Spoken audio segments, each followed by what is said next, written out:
Tonight we enter the dry earth of southern Mesopotamia, where forgotten voices sleep beneath layers of dust, brick, and salt. In December 1853, excavators working at ancient Ur uncovered thousands of clay tablets marked with delicate wedge-shaped signs. Many were damaged, darkened by fire, or pressed together inside collapsed rooms. Yet these small objects preserved something extraordinary. They carried administrative accounts, temple hymns, royal boasts, private prayers, and stories older than most surviving literature. Scholars at the British Museum and universities across Europe and America spent generations learning how to paint them. The language was Sumerian, a tongue with no securely identified living relative. Its script, later called cuneiform, had been pressed into wet clay using a cut reed. Once dried, the tablets became unexpectedly durable. Some survived for more than 4,000 years. So, before you get comfortable, take a moment to like the video and subscribe, but only if you genuinely enjoy what I do here. You might also share your location and local time in the comments. There is something comforting about knowing that people are listening beneath different skies, while the same ancient story quietly unfolds. Now your attention settles upon the excavation trench. The evening air carries the smell of dust, sun-baked mud, and distant smoke. Beneath your fingers, the earth feels powdery and warm. A worker kneels beside a wall built from rectangular bricks, each one formed by hands that vanished before classical Greece existed. The silence is almost complete. Then, a small fragment appears beneath the brush. It is not gold, carved ivory, or polished stone. It is a piece of ordinary clay, scarcely larger than your palm. Across its surface run several lines of compressed signs. At first, they seem decorative. A closer look reveals repetition, spacing, and deliberate order. These are not random marks. Someone shaped them carefully, perhaps inside a temple school, while sunlight filtered through a reed-covered doorway. The fragment belongs to a world of divine councils, competing cities, and uneasy agreements. It speaks of beings later grouped under the name Anunnaki, powerful gods connected with authority, fate, and the structure of the cosmos. Popular retellings often describe them as a single unified race. The tablets present something far less tidy. Sumerian religion contained divine families, local traditions, shifting alliances, and overlapping responsibilities. Different cities elevated different gods, and stories sometimes preserved conflicting versions of the same sacred past. That uncertainty matters. You stand imaginatively beside the ancient scribe, watching him press his reed into soft clay. He does not believe he is writing fantasy. He records truths about storms, rivers, harvests, kingship, illness, and the invisible powers behind human order. Every sign carries weight. The earliest known Sumerian writing develops during the late 4th millennium before the Common Era. At first, much of it concerns grain, livestock, labour, and temple storage. Records confirm that writing emerges partly from the practical need to count goods and organise growing cities, yet administration slowly opens a door into myth. Lists of offerings preserve divine names, school exercises repeat sacred phrases, hymns praise gods who control wind, fresh water, fertility, warfare, wisdom, and judgment. Later tablets gather these figures into councils whose decisions shape both heaven and earth. Among them appears the group called the Anunnaki. The term does not always describe precisely the same beings. In some compositions, it refers broadly to major gods. Elsewhere, the name is linked with judges of the underworld or members of a divine assembly. Modern readers often prefer fixed categories, but ancient religion rarely behaves so politely. One tablet might elevate a god as supreme, another might assign that dignity elsewhere. This is partly because Sumer was not a single city with a single theology. It was a landscape of competing urban centres, each surrounded by fields, canals, villages, and sacred estates. Uruk honoured Inanna. Nippur stood beneath the authority of Enlil. Eridu celebrated Enki, keeper of deep waters and cunning intelligence. Their temples were not merely houses of worship. They owned land, managed labour, stored grain, sponsored craft production, and supported scribal schools. A city's god stood at the centre of its identity. When cities competed, their sacred traditions could reflect that rivalry through stories of divine precedence, divine anger, and divine negotiation. And this does not mean every myth is disguised political propaganda. Scholars continue to debate how directly temple politics shaped the surviving narratives. Some emphasize theology, others social structure, and others the changing fortunes of particular cities. The clay remains patient. A faint breeze moves across the excavation. Grains of sand collect inside the tablet's broken edges. Somewhere beyond the ruins, a bird calls once, then disappears into the heat. You begin to sense the hidden problem. If the gods belong to one cosmic household, why do their stories contain disagreement? Why does one deity protect humanity while another considers destruction? Why do divine assemblies argue over labour, kingship, punishment, and survival? The conflict is rarely presented as a simple war between equal armies. It appears instead through decisions, protests, rival plans, withheld knowledge, and acts of quiet defiance. This makes the story more unsettling because it resembles human government. Even heaven contains politics. A quirky detail survives from scribal culture. Students sometimes copied proverbs complaining about laziness, hunger, poor handwriting, and difficult teachers. The people preserving divine mysteries were also young trainees, worrying about lessons and discipline. One can imagine a tired student shaping a hymn to the gods while secretly longing for supper. Such ordinary traces make the tablets feel strangely intimate. They remind you that sacred literature passed through human hands. Every surviving text depended upon a scribe who selected words, copied signs, corrected mistakes, and sometimes misunderstood an older original. Fire could destroy a wooden archive. Clay often became harder when buildings burned. Disaster preserved memory.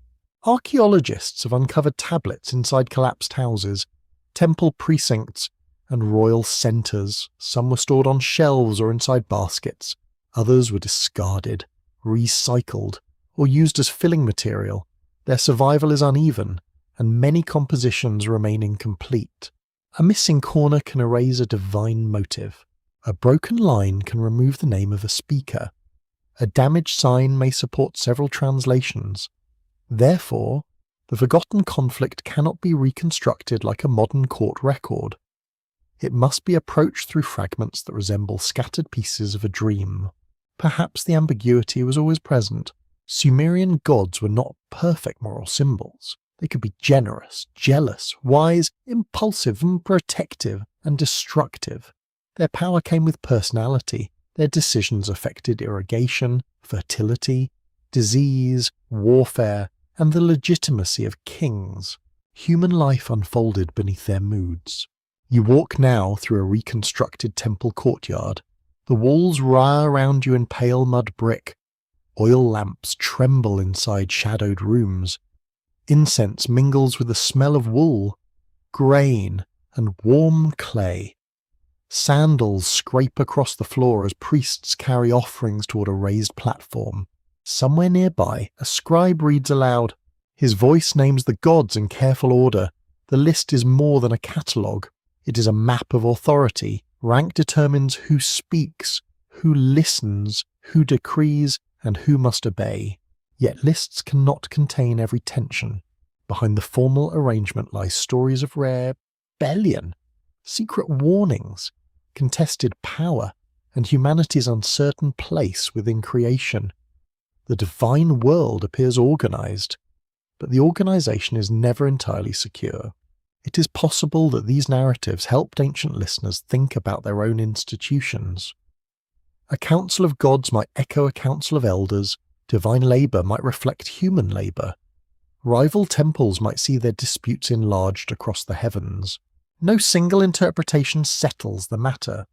The tablet in your hands offers only a beginning. Its signs do not announce a final explanation. They invite you into a system where myths overlap, cities compete, and the gods themselves struggle to preserve order. Long before recorded history became a phrase used by modern scholars, Sumerian scribes imagined an even older age.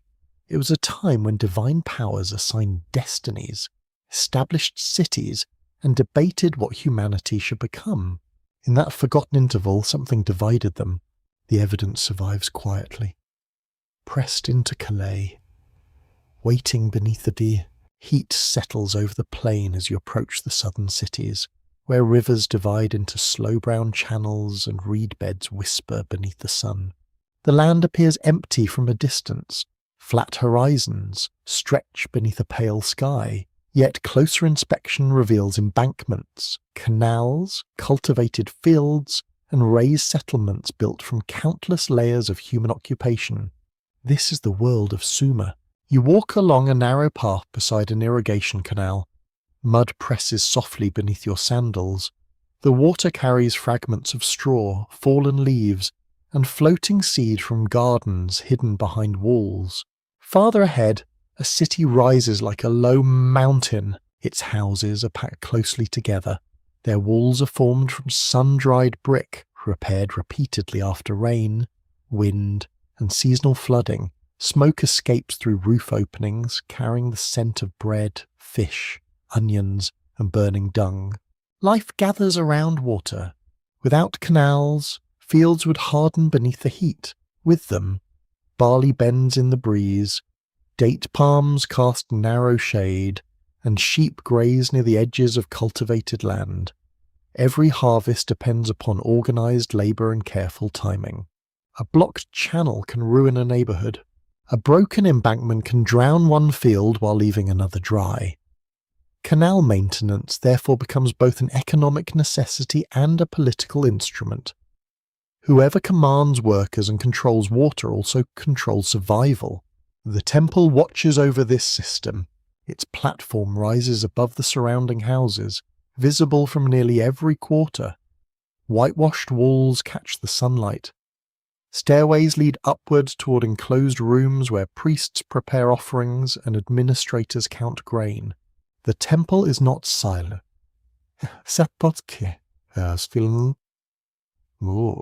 You hear jars being moved across storeroom floors. Loom weights strike gently against wooden frames. Donkeys complain in courtyards where goods arrive from distant regions. Scribes read lists aloud while workers wait for rations. Records confirm that temple and palace institutions manage substantial resources. They employed labourers, organised agricultural estates, distributed food, and received goods from merchants and dependent communities. Religion lives inside administration.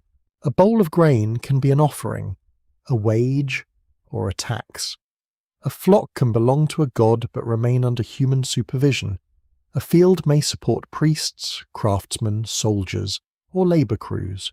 Nothing is entirely separate. You enter Uruk through a gate crowded with porters and animals. The city is among the largest urban centres of the ancient world during the late 4th millennium before the Common Era. Its scale would have astonished visitors from smaller settlements. Walls surround broad districts of houses, workshops, and sacred precincts. Potters shape vessels beside smoking kilns. Metal workers hammer imported copper. Traders unload baskets of wool, timber, stone, and resin. The city's power rests partly on ecstasis. Exchange. Southern Mesopotamia lacks many natural resources. Good timber is scarce. Building stone is limited. Metal must arrive through long networks extending toward mountains, deserts, and coastal regions. A city survives by reaching beyond itself. That dependence creates opportunity, but also tension. Merchants require protection. Rulers seek control over routes. Temples demand prestige goods suitable for divine statues and ceremonial display. A carved stone vessel can announce political ambition. A shipment of cedar can become evidence of distant influence. Even a rare shell, placed inside a sacred building, may suggest that the city's god receives tribute from the edges of the known world. Such objects speak quietly. The streets narrow as you move deeper inside. Children chase one another past doorways. Dogs sleep in patches of shade. Water sellers call to passers-by while flies gather around baskets of dates. Above you, roof terraces form another level of city life. Families dry grain, repair nets, and sleep outside during hot nights. Conversations travel easily across walls. Privacy is fragile here. So is peace. The cities of Sumer share language, customs, gods, and commercial ties, yet they often compete. Their fields overlap, their canals interfere with one another, their rulers claim disputed boundaries. A council decree proves how seriously such conflicts could be treated. Surviving inscriptions describe wars over agricultural land, especially between neighbouring cities whose irrigation systems met along contested borders. The quarrel is earthly, yet the language used to describe it is sacred. A ruler does not merely attack another city, he acts under divine command. Victory means that one god has judged another city, or temporarily withdrawn protection. Politics enters theology. Each city imagines itself under the care of a particular divine patron. Uruk belongs closely to Inanna, a goddess linked with power, desire, warfare, and political transformation. Her temple precinct dominates the city's sacred identity. In Eridu, Enki rules through the deep freshwater realm beneath the earth. His presence is associated with wisdom, craftsmanship, ritual knowledge, and subtle solutions. At Nippur, Enlil commands the force of wind and divine authority. His sanctuary becomes one of the most respected religious centers in Mesopotamia. These loyalties do not create entirely separate religion. The gods belong to a shared pantheon, visit one another, marry, argue, and gather in councils. However, local traditions naturally place their own deity near the center of cosmic order. Every city prefers a flattering version. This produces a curious theological problem. If several cities claim special divine favor, how can all claims remain true? Ancient scribes answer through flexible stories, ranked lists, and changing genealogies. A god may hold supreme authority in one hymn and a supporting role elsewhere. Modern readers sometimes seek a single consistent structure. The ancient material resists that demand. Religious traditions develop across centuries, shaped by conquest, migration, royal patronage, and local memory. Consistency was not always the goal. Prestige mattered more. You cross the courtyard of a temple household where wool workers sit in rows. Their fingers move steadily through dyed fibres. Some are free dependents, others may be bound to the institution through debt, obligation, or social status. The air smells of lanolin and dust. Administrative tablets list workers with remarkable precision. They record barley allocations, textile quotas, herd numbers, and labour assignments. Such documents reveal a disciplined economy built upon counting human effort. Behind the neat figures lies fatigue. Someone must dig canals beneath the sun, someone must carry mud baskets, someone must grind grain for hours beside a stone, someone must shear sheep, weave cloth, load boats, and repair walls. The city shines because labour continues. This reality enters mythology in unusual ways. Divine beings also work, organise, complain, and delegate. Gods build, dig, govern, feast, and assign burdens. The heavenly world reflects the structure of the city.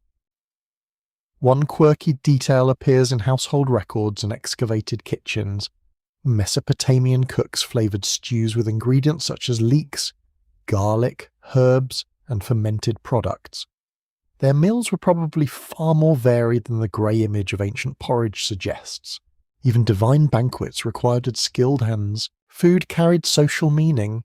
The best cuts, finest beer, and rarest ingredients marked rank.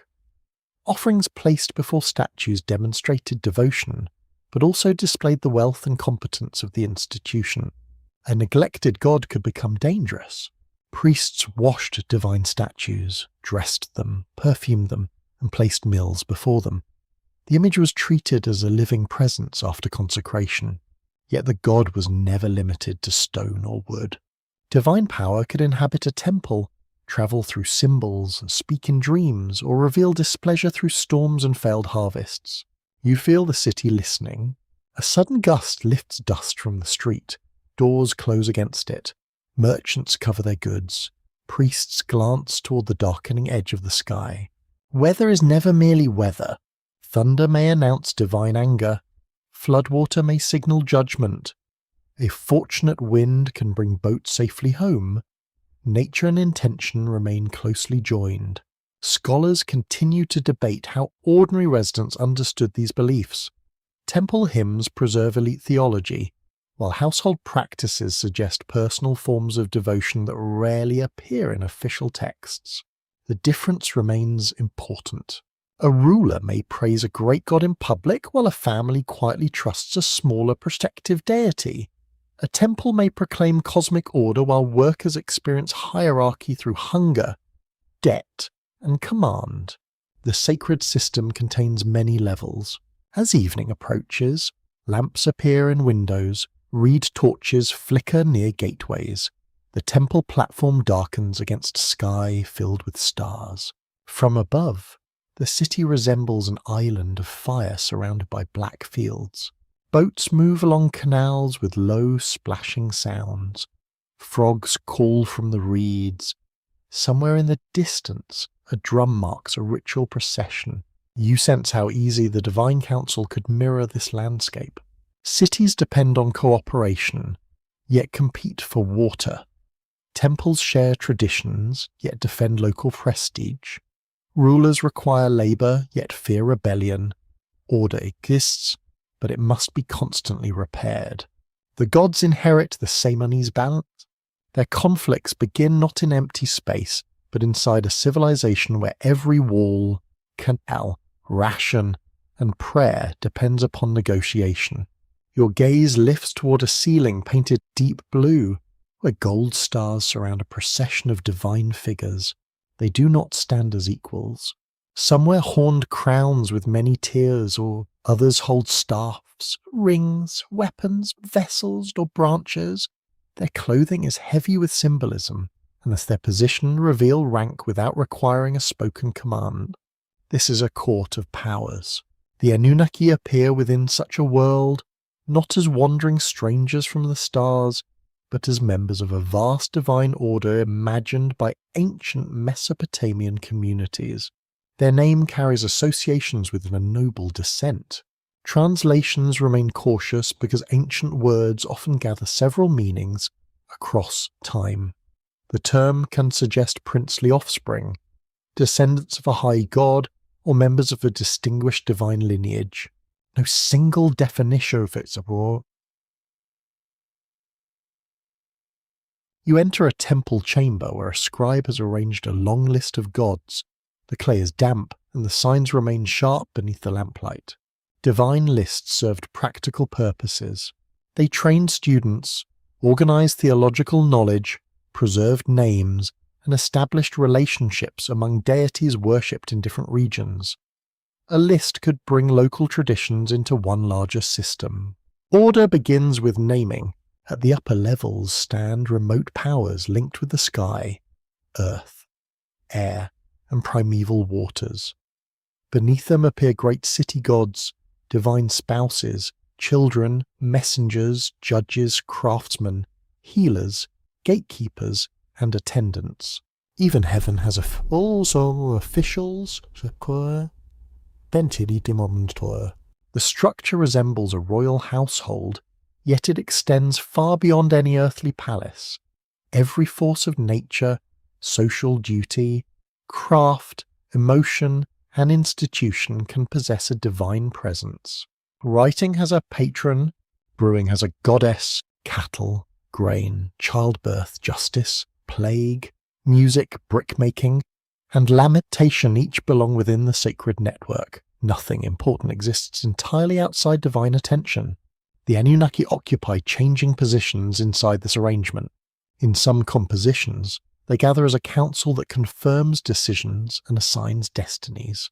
In others, they appear as solemn judges. Later traditions sometimes place them within the realm of the dead. Their identities shift with context. A hymn may present them as mighty beings assembled around a supreme god. A myth may treat them as witnesses to a decree. A ritual text may invoke them as ancient authorities whose approval gives weight to cosmic law. They are not always individual characters. Often, they function as a collective presence, like nobles seated along the walls of a throne room. Their silence can matter as much as speech. You can almost hear the chamber settle. Sandals stop moving, robes brush against stone, incense curls upward while the highest gods prepare to speak. Among the most elevated figure stands An Lord of the Sky. His realm is distant, vast, and difficult to reach. He represents a form of authority older than daily administration. His power feels remote. An does not always dominate the action, yet his status remains immense, especially within genealogies that trace divine legitimacy upward toward heaven. Descent grants rank. This principle shapes the Anunnaki. They belong to an ancestral order whose authority depends partly upon origin. Their presence suggests that decisions are rooted in a chain of sacred inheritance. Yet ancestry alone does not prevent rivalry. A royal family can share blood while competing for influence. A divine family can preserve cosmic order while disagreeing over how that order should function. The tablets allow both ideas to coexist. Enlil often appears as the commanding force of the divine assembly. He issues decrees, grants kingship, and controls powers connected with wind, storms, and political authority. His voice carries consequence. Enki occupies a different sphere. He's associated with freshwater depths, wisdom, craft, ritual knowledge, and solutions that arrive through intelligence rather than direct command. His influence moves quietly. Around them stand other major figures. Ninhursag carries associations with birth, mountains, and the formation of life. Inanna embodies desire, warfare, transformation, and the dangerous energy of powers. Utu governs sunlight and justice. Nana travels through the night sky as the moon. Ereshkigal rules the world below, where rank and wealth lose much of their earthly force. Each deity holds a distinct domain, yet those domains overlap. Justice requires sunlight, kingship, testimony, and divine approval. Fertility depends upon water, soil, sexuality, weather, and ritual order. War involves courage, rage, destiny, and political ambition. Overlapping authority creates tension. A prestigious study tradition preserved at Yale University has examined Mesopotamian god lists as evolving intellectual systems rather than simple religious catalogues. These lists reveal how scribes attempted to organize inherited traditions across many centuries. Their task was never easy. A newly powerful city might elevate its patron deity. A conquered region might retain older gods under altered relationships. A foreign divine name could be equated with a familiar local figure. The pantheon absorbs history. One strange detail concerns divine family trees. They sometimes change according to place, period, or theological purpose.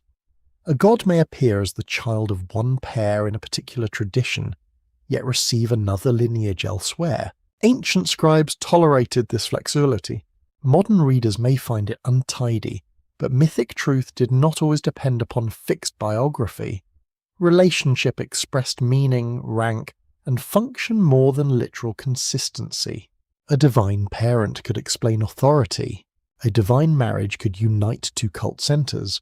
A divine child could connect previously separate traditions under one sacred household. Genealogy becomes diplomacy. You move deeper into the temple library, where shelves contain tablets wrapped in clay envelopes.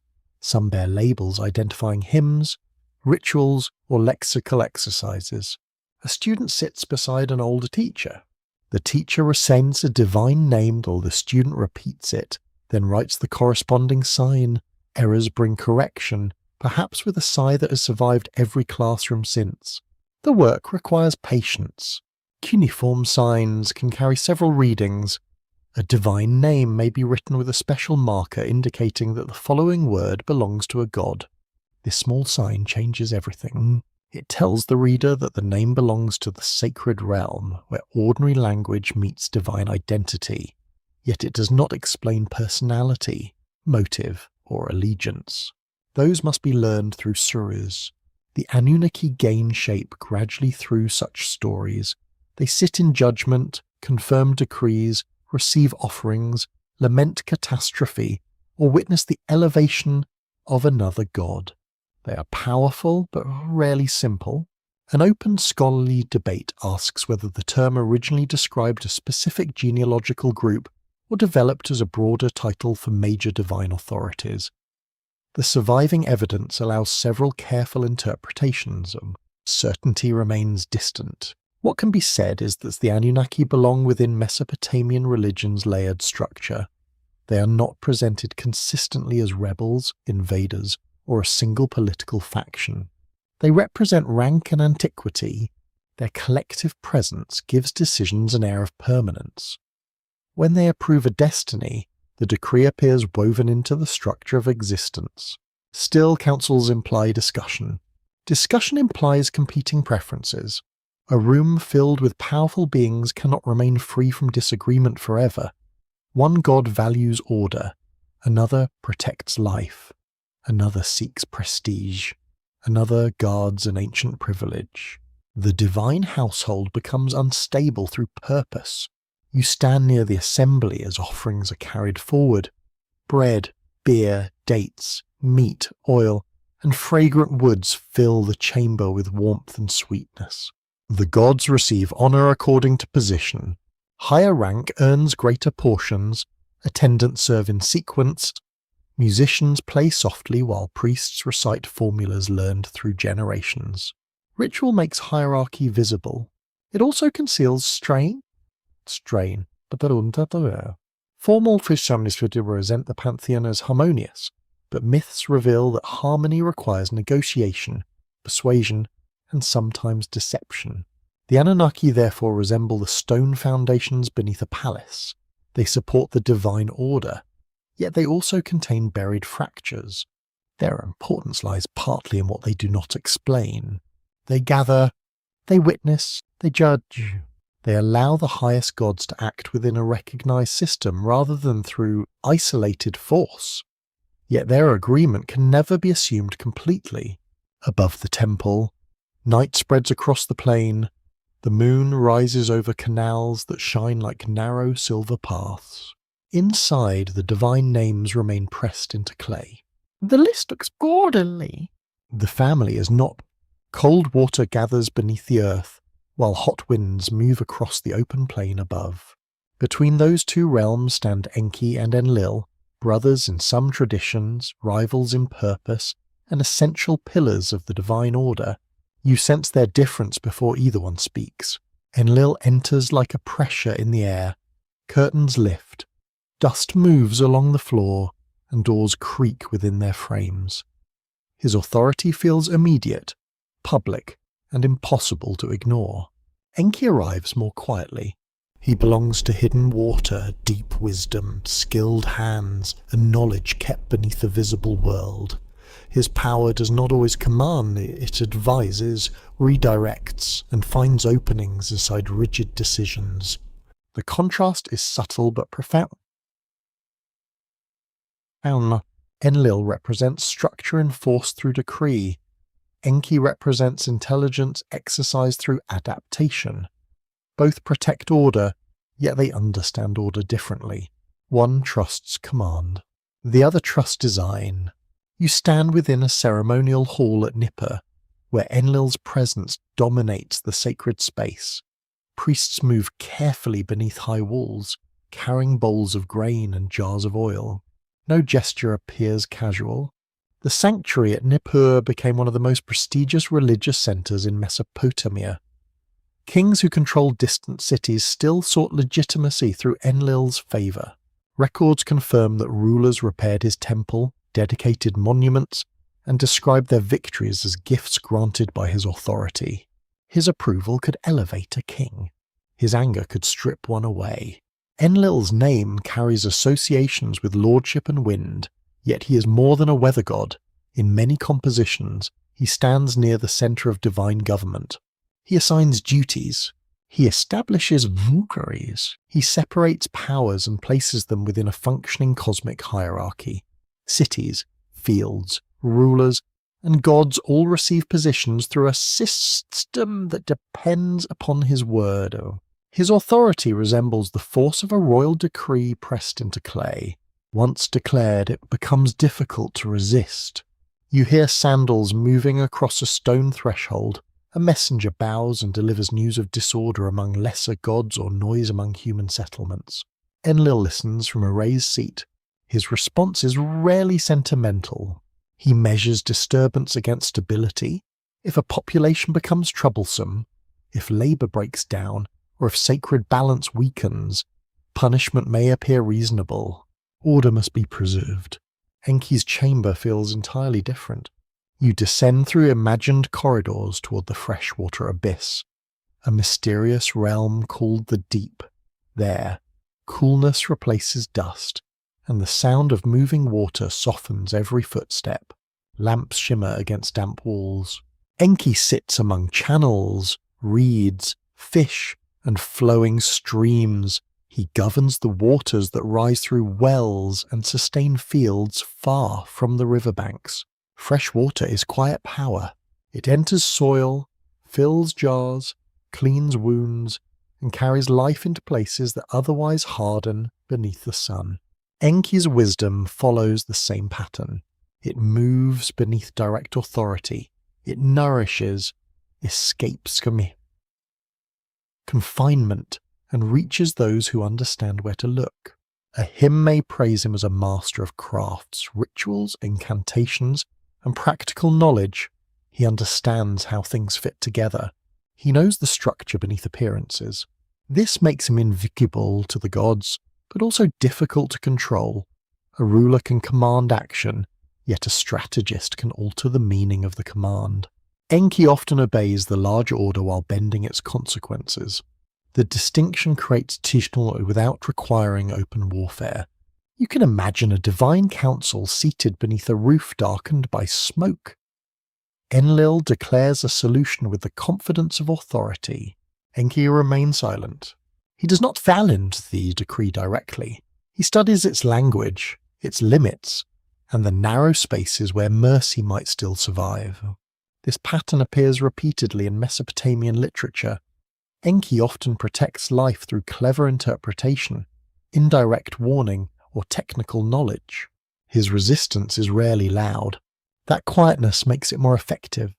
A mainstream reading among historians treats the contrast between these gods as part of a broader Mesopotamian effort to balance power with wisdom. Research associated with Oxford University has explored how divine personalities expressed competing social values, including kingship, ritual expertise, and communal survival. Such interpretations remain careful. The myths do not present Enki as purely kind or Enlil as purely cruel. Both can create, protect, threaten, and withdraw favour. Their motives depend upon circumstance. Enlil may defend a city from chaos. Enki may manipulate events for purposes hidden from others. Divine morality does not follow simple human categories. Still, their repeated differences matter. One deity sees disorder and thinks first of restraint, the other sees suffering and looks for another arrangement. That is where division begins. You move into a workshop attached to Enki's sacred household. Artisans polish stone seals, cast copper tools, shape wooden furniture, and mix pigments inside shallow bowls. Every craft requires measured knowledge. Too much heat ruins metal. Too little moisture cracks clay. A rope pulled too tightly snaps. A wall built without proper foundations leans and collapses. Wisdom lives in proportion. Enki's realm values this kind of understanding. He is associated with the invisible rules that make skilled action possible. The gods themselves require such knowledge when creating institutions, assigning destinies, or repairing damaged order. Even divine authority needs technique. A quirky tradition describes Enki as delighting in beer and celebration. In one myth, drink loosens judgment during an exchange of sacred powers. The scene is almost domestic. A mighty god, surrounded by cosmic responsibilities, becomes vulnerable through hospitality and intoxication. The detail adds humour, but it also reveals something serious. Wisdom does not guarantee caution. The keeper of knowledge can lose control of what he guards. Enlil's weaknesses are different. His decisions sometimes emerge from impatience with disturbance. Noise, rebellion, or uncontrolled growth can provoke responses that exceed the immediate problem. His strength becomes rigidity. A force designed to preserve order may damage the life that order was meant to sustain. You feel the divine system tightening. Neither god can simply remove the other. Enlil's authority requires Enki's knowledge. Enki's solutions operate inside a world shaped by Enlil's decrees. They are bound together. Their rivalry is therefore not a contest between strangers. It is a conflict between necessary powers that cannot fully agree. This makes the division more dangerous. A kingdom can survive an external enemy. Internal disagreement among its highest authorities reaches every level beneath them. Lesser gods must choose obedience, silence, or quiet sympathy. Human communities become subject to decisions whose origins remain hidden. One command descends through the hierarchy, another influence travels secretly through dreams, walls, water, or ritual speech. The open scholarly debate concerns how literally ancient audiences understood this opposition. Some specialists view it as theological balance. Others see echoes of competing temple traditions, regional identities, or political models. No explanation excludes every other. Nippur and Eridu possess distinct sacred histories. Their priests preserve different images of ideal power. One city honoured command from above, another celebrated wisdom rising from below. Those traditions may have shaped the personalities of their gods, yet the stories endure because their tension feels universal. Authority wants clarity. Wisdom notices exception. Law seeks consistency. Compassion sees individual suffering. These forces rarely remain perfectly aligned. Night settles across the plain as wind passes over irrigation channels. Water trembles under starlight, though the air itself cannot be seen. The two elements move together without becoming one. Enlil governs the restless space above the earth. Enki rules the hidden depths beneath it. Between wind and water, humanity waits. The divine household remains standing, but its balance has begun to shift. Not through a single battle, but through two incompatible answers to the same question. What must be corrected when order and life no longer agree? A low vibration passes through the darkness, like distant tools striking earth beneath a sleeping city. You follow the sound downward, away from temple courtyards and royal chambers, into a world where divine labour continues without rest. Here, the lesser gods work. They clear channels, deepen riverbeds, raise embankments, and carry baskets of heavy soil. Their hands shape the land upon which future cities will stand. The work appears endless. Night offers no release, day brings no comfort. Mud clings to ankles, tools grow blunt, and shoulders ache beneath repeated burdens. These are not powerless beings. They belong to the divine order, possess sacred names, and serve essential functions, yet rank determines who commands and who performs the labour. Heaven contains hierarchy. In several Mesopotamian creation traditions, the younger or lesser gods bear the weight of maintaining the world. They dig waterways and prepare the conditions required for civilization. The landscape itself becomes their assignment. You stand beside a newly cut canal beneath a white sun. Wet clay gathers beneath your feet, while insects hover over shallow pools. A line of workers bends in rhythm.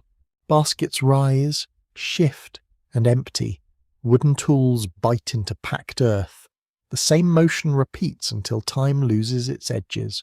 There is no heroic battle here. There is fatigue. The surviving account known through later Akkadian copies describes divine workers enduring their burden for thousands of years. The number is symbolic, suggesting an age beyond ordinary human memory. Their exhaustion slowly becomes anger. At first, dissatisfaction passes quietly between them, a complaint muttered beside the water, a glance exchanged when an overseer turns away. Then voices gather. The gods begin to recognize that private suffering is shared. Their pain is not an accident affecting one worker. It is built into the structure of the task. That realization changes everything. A burden endured alone may feel like fate. A burden named collectively becomes injustice. The tools continue striking. Their sound now carries another meaning. You feel resentment moving through the labor camps, spreading from one group to another. The workers no longer ask when the task will end. They ask why it belongs to them. The question reaches beyond tired muscles. It challenges the arrangement established by higher authority. Who decided that some gods should command while others dig? Who benefits from the canals, temples, and ordered fields? The divine hierarchy offers stability, but stability has a cost. Those nearest the bottom pay it with effort. Records from ancient Mesopotamia confirm that large institutions organized labor through ration systems, work crews, and assigned obligations. Men and women received measured portions of barley, oil, wool, or beer in return for service. Such records appear calm. A tablet might list names, quantities, and days worked with careful precision. It rarely records aching joints, resentment, fear, or the private thoughts of those carrying loads. Myth speaks where accounting falls silent. The divine labourers become an enlarged image of every worker whose effort sustains a system controlled by others. This does not reduce the story to social protest. The myth operates on several levels, including theology, kingship, esteem, creation, and ritual order. Yet labour stands at its centre. The world must be maintained by someone. Even gods cannot escape that practical truth. A strange detail appears in Mesopotamian administrative life. Workers could receive beer as part of their daily ration, sometimes in quantities carefully graded according to status. Beer was nourishment, payment, and comfort. You imagine the lesser gods resting briefly beside the canal, passing a jar through tired hands. The drink offers warmth and relief, but no solution. Their work waits nearby. The smell of wet reeds mingles with fermented grain. A faint wind moves across the dark water. Someone begins to speak. The voice is not loud and it does not need to be. Every listener already understands the complaint. The gods have endured enough. Their decision forms slowly, shaped by shared exhaustion rather than sudden madness. They will no longer accept the burden assigned to them. The tools are lifted one final time. Then they are thrown aside. The sound of wood and stone striking the ground travels through the night. It is small compared with thunder, yet far more dangerous. Labour has stopped. Without workers, canals close with silt, fields dry, sacred estates lose their order. The entire system begins to weaken. Authority depends upon obedience. The higher gods possess rank, command, and divine prestige, yet their decrees mean little when those responsible for carrying them out refuse. This is the hidden weakness inside every hierarchy. Power can assign a tavo, it cannot always force willing endurance. The rebellious gods gather and move toward the dwelling of Enlil. Torches flicker in their hands. Their footsteps disturb the silence around the sanctuary. They come not as foreign invaders, but as members of the same sacred household. That makes their approach more unsettling. An external enemy can be named and opposed. A revolt among divine servants reveals a failure within the system itself. The gates become the point of tension. Inside, attendants sense movement beyond the walls. Messengers hurry through corridors. Sleep vanishes from the household. The sound grows closer. In some versions of the account, the workers surround Enlil's dwelling and challenge the authority responsible for their burden. The scene remains restrained in the surviving text, but its meaning is clear. The divine order has reached a crisis. Enlil cannot simply ignore the protest. Destroying every labourer would leave the work undone. Surrendering without conditions would weaken his authority. A solution must preserve both order and function. This is where wisdom becomes necessary. The great gods assemble, questions are asked. Messengers identify the cause of the disturbance. The answer is uncomfortable. The workers are not rebelling because of foreign corruption or meaningless chaos. Their burden has become unbearable. The system created its own resistance. Scholars continue to discuss whether this myth reflects memories of real labour tensions in early states. Some see a theological explanation for human work. Others detect echoes of corvée service, canal maintenance, and institutional demands. The evidence does not permit certainty, yet the resemblance is difficult to miss. Ancient people knew that irrigation required collective effort. They also knew that compulsory labour could provoke resentment, escape, and resistance. The gods behave like an idealised society under strain. Their revolt forces the highest authorities to confront a practical problem.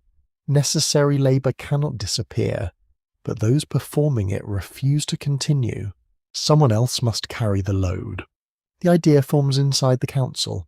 It is not yet humanity, but it points toward humanity. A new being could be designed for work.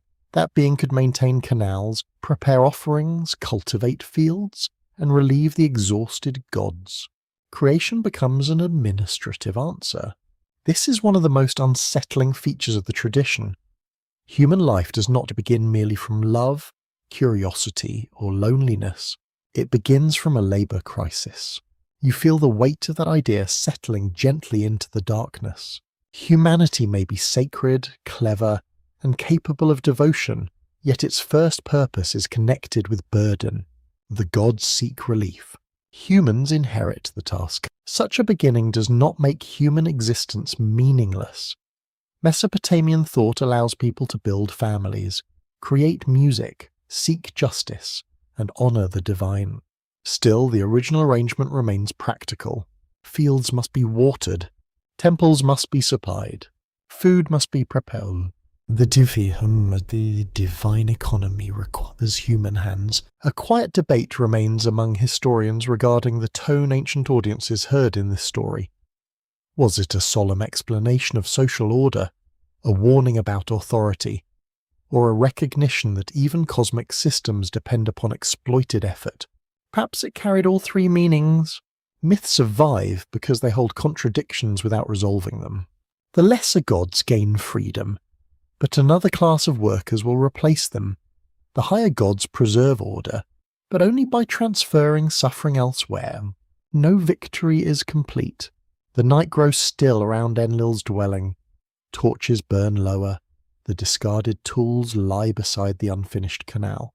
Their handles are dark with mud. The divine workers have made their refusal known. Their protest has entered the council, and the council must respond. Somewhere beneath of the earth, fresh water continues flowing through hidden channels. Above, the wind waits.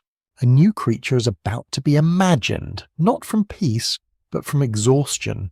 Night presses against the sanctuary walls, and every torch outside the gate burns with an unsteady orange glow.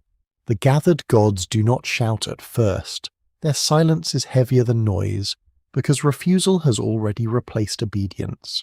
Inside the residence, attendants move through narrow passages, carrying messages between guarded chambers.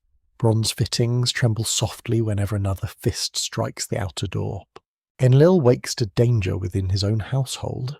He asks who has broken the established peace, who has abandoned the assigned work, and who now surrounds his dwelling.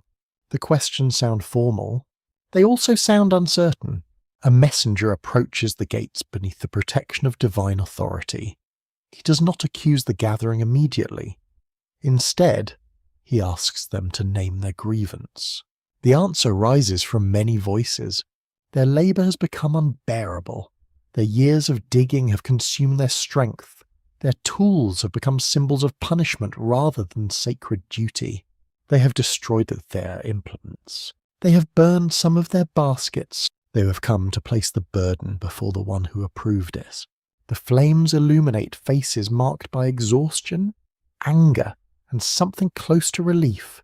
Speaking together has changed them. They are no longer isolated workers. They have become a force. Enlil's household prepares for violence, yet the Divine Council hesitates. Direct attack might restore obedience for a moment, but it would deepen the failure beneath the revolt. The workers are not denying the cosmos. They are demanding another place within it. You feel the cold surface of the gate beneath your palm. On one side stands command, on the other stands collective refusal. Between them lies a narrow threshold. The confrontation resembles a siege, though no foreign army has arrived. The danger comes from those who know the system intimately. They know its canals. They know its storage rooms. They know where orders begin and where consequences finally settle. Such knowledge makes rebellion difficult to dismiss. Ancient records from Mesopotamian estates reveal that labour could be organised into groups under overseers. Rations were measured, absences recorded, and quotas monitored with patient precision. A missing worker became an administrative problem. An entire workforce refusing duty became a political crisis. The myth enlarges that crisis until it reaches heaven. Divine government discovers that rank alone cannot guarantee cooperation. Enlil summons the senior gods. An takes his place with the distance of the sky. Enki arrives from the hidden freshwater realm. Other great powers enter according to status. The chamber fills slowly. Oil lamps cast long shadows across painted walls. Incense drifts beneath the roof, failing to hide the smell of smoke from the torches outside. No one speaks casually. The council must determine whether the revolt is criminal, justified, or both. A representative is brought forward. He stands before the highest authorities and describes the labour without ornament. The work has continued too long. The burden has grown too heavy. His words expose the weakness in the divine arrangement. The younger gods were expected to sustain creation, yet their own existence was being consumed by maintenance. What purpose does order serve when those preserving it cannot endure? The question remains unspoken, but everyone hears it. Enlil asks whether a leader has organised the uprising. He wants a name, because a single culprit can be punished. Collective anger is harder to control. The gathered workers do not present the revolt as the ambition of one figure. Their suffering belongs to many. Still, the council searches for a representative whose fate can absorb the crisis. This is an old political instinct.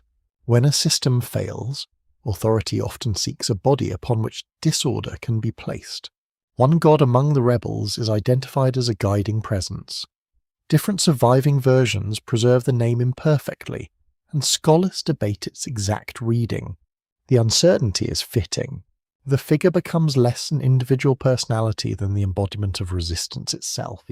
He represents the dangerous thought that assigned labour can be refused. The council does not simply destroy the entire rebellious group. That would waste divine life and leave the necessary work unfinished. Instead, the gods begin forming a compromise. The burden must be transferred. The revolt must be acknowledged. The authority of the council must remain intact. These three goals do not fit easily together. Enki speaks with the calm of someone who has already examined the hidden structure of the problem. He does not argue that labour is unnecessary. He argues that another kind of worker can be fashioned. This being will possess enough intelligence to follow instructions, enough strength to cultivate the earth, and enough dependence to remain within the divine economy. The idea enters the chamber quietly. Its consequences are enormous. Creation will not begin from emptiness. It will begin from a negotiation between rulers and rebels. A new life will carry the settlement inside its own body. The gods require material for the making. Clay is abundant, but clay alone cannot explain awareness, memory, fear, or speech. Something divine must be mixed into the substance of the earth. The identified rebel becomes central. His death will end the confrontation, preserve a trace of the uprising, and provide the living element needed for humanity. This is not merely punishment. It is incorporation.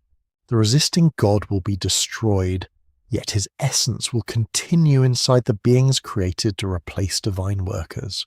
Humanity will therefore contain obedience and rebellion from its first moment. The thought is straying to "And you're most too elite." A servant species is fashioned from the substance of a protester. A quirky detail from Mesopotamian ritual practice helps illuminate the atmosphere. Clay figurines were sometimes shaped for protective or purifying ceremonies, then buried, placed in walls, or ritually removed. Clay could represent vulnerability. It could also carry danger away. In the council's decision, clay becomes both body and memory. The earth receives divine blood, intelligence, and the unresolved force of resistance. The punishment does not erase consequences. It redistributes it. Outside the gates, the gathered gods wait while the decision takes shape. Their torches grow shorter, and ash gathers in the courtyard. Some may expect execution. Others may expect renewed commands. None can yet know that their protest will alter the future of every field, household, and city. The chosen god is brought forward. The surviving accounts do not linger upon spectacle. The event remains solemn, controlled, and ritualized. His life is taken within the authority of the assembly. Blood and divine substance are prepared for mixing with clay. The act transforms rebellion into material. The council has found its answer. Yet the answer is not innocent. One life is sacrificed to free many. A new population will inherit the burden that caused the uprising. The higher gods preserve their system without removing its harshest demand. They simply change who must endure it. Researchers connected with leading universities have examined such creation stories as reflections of early urban society. Their work often notes how Mesopotamian myths connect humanity with service, ritual obligation, and institutional labor. The connection is difficult to ignore. People maintain temples, cultivate divine estates, prepare offerings, and repair canals. Their daily work continues the settlement made in the sacred council. Still, scholarly disagreement remains open. Some historians emphasize the myth's theological meaning, in which humanity allows worship to flourish. Others see a meditation on social hierarchy and compulsory labor. Another interpretation focuses on ritual sacrifice and the transfer of sacred essence.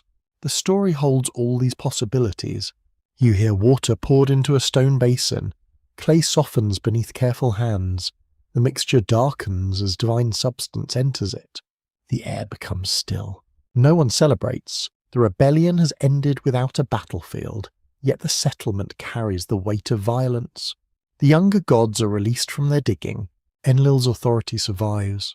Enki's design reshapes the crisis. The chosen rebel vanishes into the material of a new species. Perhaps this is the hidden fracture within humanity itself. People build systems, obey rulers, maintain fields, and preserve traditions. They also resist. They question burden. They gather at gates. It is possible that ancient listeners recognize this contradiction within their own lives. Labor sustains civilization, but labor can also become oppression. Order protects communities, but order can demand too much. The myth offers no clean solution. It gives the gods relief. It gives humanity a task. It gives rebellion another form. The torches outside the sanctuary finally lower. The gathered workers step away from the gates, not defeated, but released. Their tools remain abandoned beneath the night sky. Within the council chamber, the first clay waits beneath divine hands. It contains earth, blood, duty, and a memory of refusal. Morning light spread slowly across the river plain, turning quiet pools into sheets of pale gold. The earth is calm again. The torches have gone out. The voices of protest have faded into memory. Yet the decision reached within the divine council has only begun to reveal its consequences. The gods gather beside a broad basin filled with damp clay. Its surface shines beneath the first rays of the sun. Priests in later centuries would shape bricks from similar mud. Children would mould small figures from it, and potters would transform it into vessels for daily life. Clay waits patiently. It accepts every impression placed upon it. A careful hand leaves delicate lines. A careless hand leaves cracks. Once dried or fired, those marks become lasting memories. The same material now becomes something greater than a building block. It becomes the beginning of humanity. The great gods stand in thoughtful silence. Their expressions carry neither celebration nor grief. They understand that a new order is taking shape, and that this order will affect every corner of the world they govern. The mixture before them is unlike ordinary earth. It contains river clay, sacred intention, and the living essence taken from a divine being. The combination joins the mortal and the immortal without making them equal. Humanity will never become divine, yet humanity will never be entirely ordinary. The oldest traditions describe this moment with remarkable restraint. There are no blazing storms or mountains breaking apart. Creation happens through measured action, careful preparation, and deliberate purpose. Life begins quietly. You imagine skilled hands pressing the clay into shape. A head forms first, then shoulders, arms capable of lifting baskets, legs prepared for long journeys through fields and canals, fingers designed to hold tools, weave cloth, gather grain, and prepare offerings. Every feature has meaning. The body reflects work, the breath reflects divine gift. Together they produce something entirely new within creation. Research from Stanford University has explored how ancient Mesopotamian societies understood humanity through relationships rather than isolated individuality. People existed within families, temples, cities, and obligations that gave purpose to everyday life. The myths echo that understanding. Humans are not created to wander without direction. They belong within an ordered world where every task contributes to something larger than personal survival. The first breath enters. The clay rises gently, eyes open toward a sky already filled with ancient gods. Imagine the wonder of that first moment. There are rivers to discover. Birds crossing the morning air. Wind moving through tall reeds. The warmth of sunlight upon newly formed skin. Everything is unfamiliar. Nothing has a name yet. The gods observe their creation carefully. This is not merely an experiment. It is a solution. The burden once carried by divine workers can now pass into human hands. Fields require cultivation. Irrigation channels demand constant repair. Temples must receive offerings each day without interruption. The rhythm of civilization begins. Morning becomes the time for labor. Evening becomes the time for rest. Seasons guide planting and harvest. The stars quietly measure passing years. Humans enter a world already ordered long before their arrival. One fascinating detail appears throughout Mesopotamian literature. The gods repeatedly delight in pleasant aromas rising from food offerings prepared by human communities. Bread, roasted meat, sweet cakes, fragrant oils, dates, and beer become gifts connecting earth and heaven. The relationship is reciprocal. Humans provide devotion through ritual. The gods provide stability through protection. When either side fails, harmony weakens. You walk beside the earliest imagined settlement. Simple houses stand near cultivated fields. Smoke curls upward from clay ovens. Freshly baked bread cools upon woven trays. Children laugh beside shallow water. Older men repair fishing nets. Women grind barley into flour using heavy stones polished smooth by years of careful work. Life appears ordinary, yet every ordinary action carries sacred significance. Drawing water from a canal continues the work once performed by divine labourers. Mixing clay for a new wall reflects the material from which humanity itself emerged. Lighting a household fire becomes a small act within the larger order established by the gods. The ordinary becomes holy, not because every person is perfect, because every task participates in maintaining creation. A curious tradition from ancient Mesopotamia suggests that some families buried small protective figures beneath doorways or foundations to guard the household against unseen dangers. Protection surrounded daily life. Even simple homes became places where visible work and invisible powers quietly met. The first humans soon discover another remarkable ability. They remember. Unlike stone, memory changes. Stories pass from parents to children. Songs preserve names. Crafts improve through experience. Mistakes become lessons. Knowledge accumulates across generations. This gift transforms labour into culture. Digging a canal once teaches the next generation where water naturally flows. Observing the stars helps determine planting seasons. Learning the habits of animals improves hunting and herding. The gods have created workers. They have also created learners. This unexpected development carries profound consequences. A labourer who remembers becomes skilled. A skilled person begins creating tools, music, poetry, law, and architecture beyond immediate necessity. Civilization grows from repetition shaped by memory. Some scholars believe this reflects one of the deepest insights within Mesopotamian thought. Human beings fulfill divine purposes while simultaneously building communities rich with creativity and meaning. Duty and imagination exist together. The gods required workers. They received builders. You pause beside a young potter shaping wet clay upon a slowly turning platform. His hands remain steady despite the softness beneath his fingers. The vessel rises little by little. Too much pressure collapses the walls. Too little leaves the shape unfinished. Balance creates beauty. Perhaps ancient listeners noticed the quiet comparison. Humanity itself resembles carefully shaped pottery, strong enough to serve, fragile enough to break, capable of remarkable beauty despite humble material. The open scholarly debate concerns how literally ancient people understood these creation narratives. Some historians argue that the myths explained humanity's sacred obligations. Others suggest they expressed broader philosophical reflections about work, dependence, and mortality. The surviving evidence allows several thoughtful readings. What remains clear is the importance of purpose. Human existence is never accidental within these traditions. Every field cultivated, every temple repaired, every offering prepared, every child raised. Each action contributes to preserving a world that constantly resists disorder. Even so, another question quietly appears. If humans inherit the burden once carried by the rebellious gods, do they also inherit something else? The divine essence mixed into their creation cannot simply disappear. Perhaps courage comes from it. Perhaps curiosity.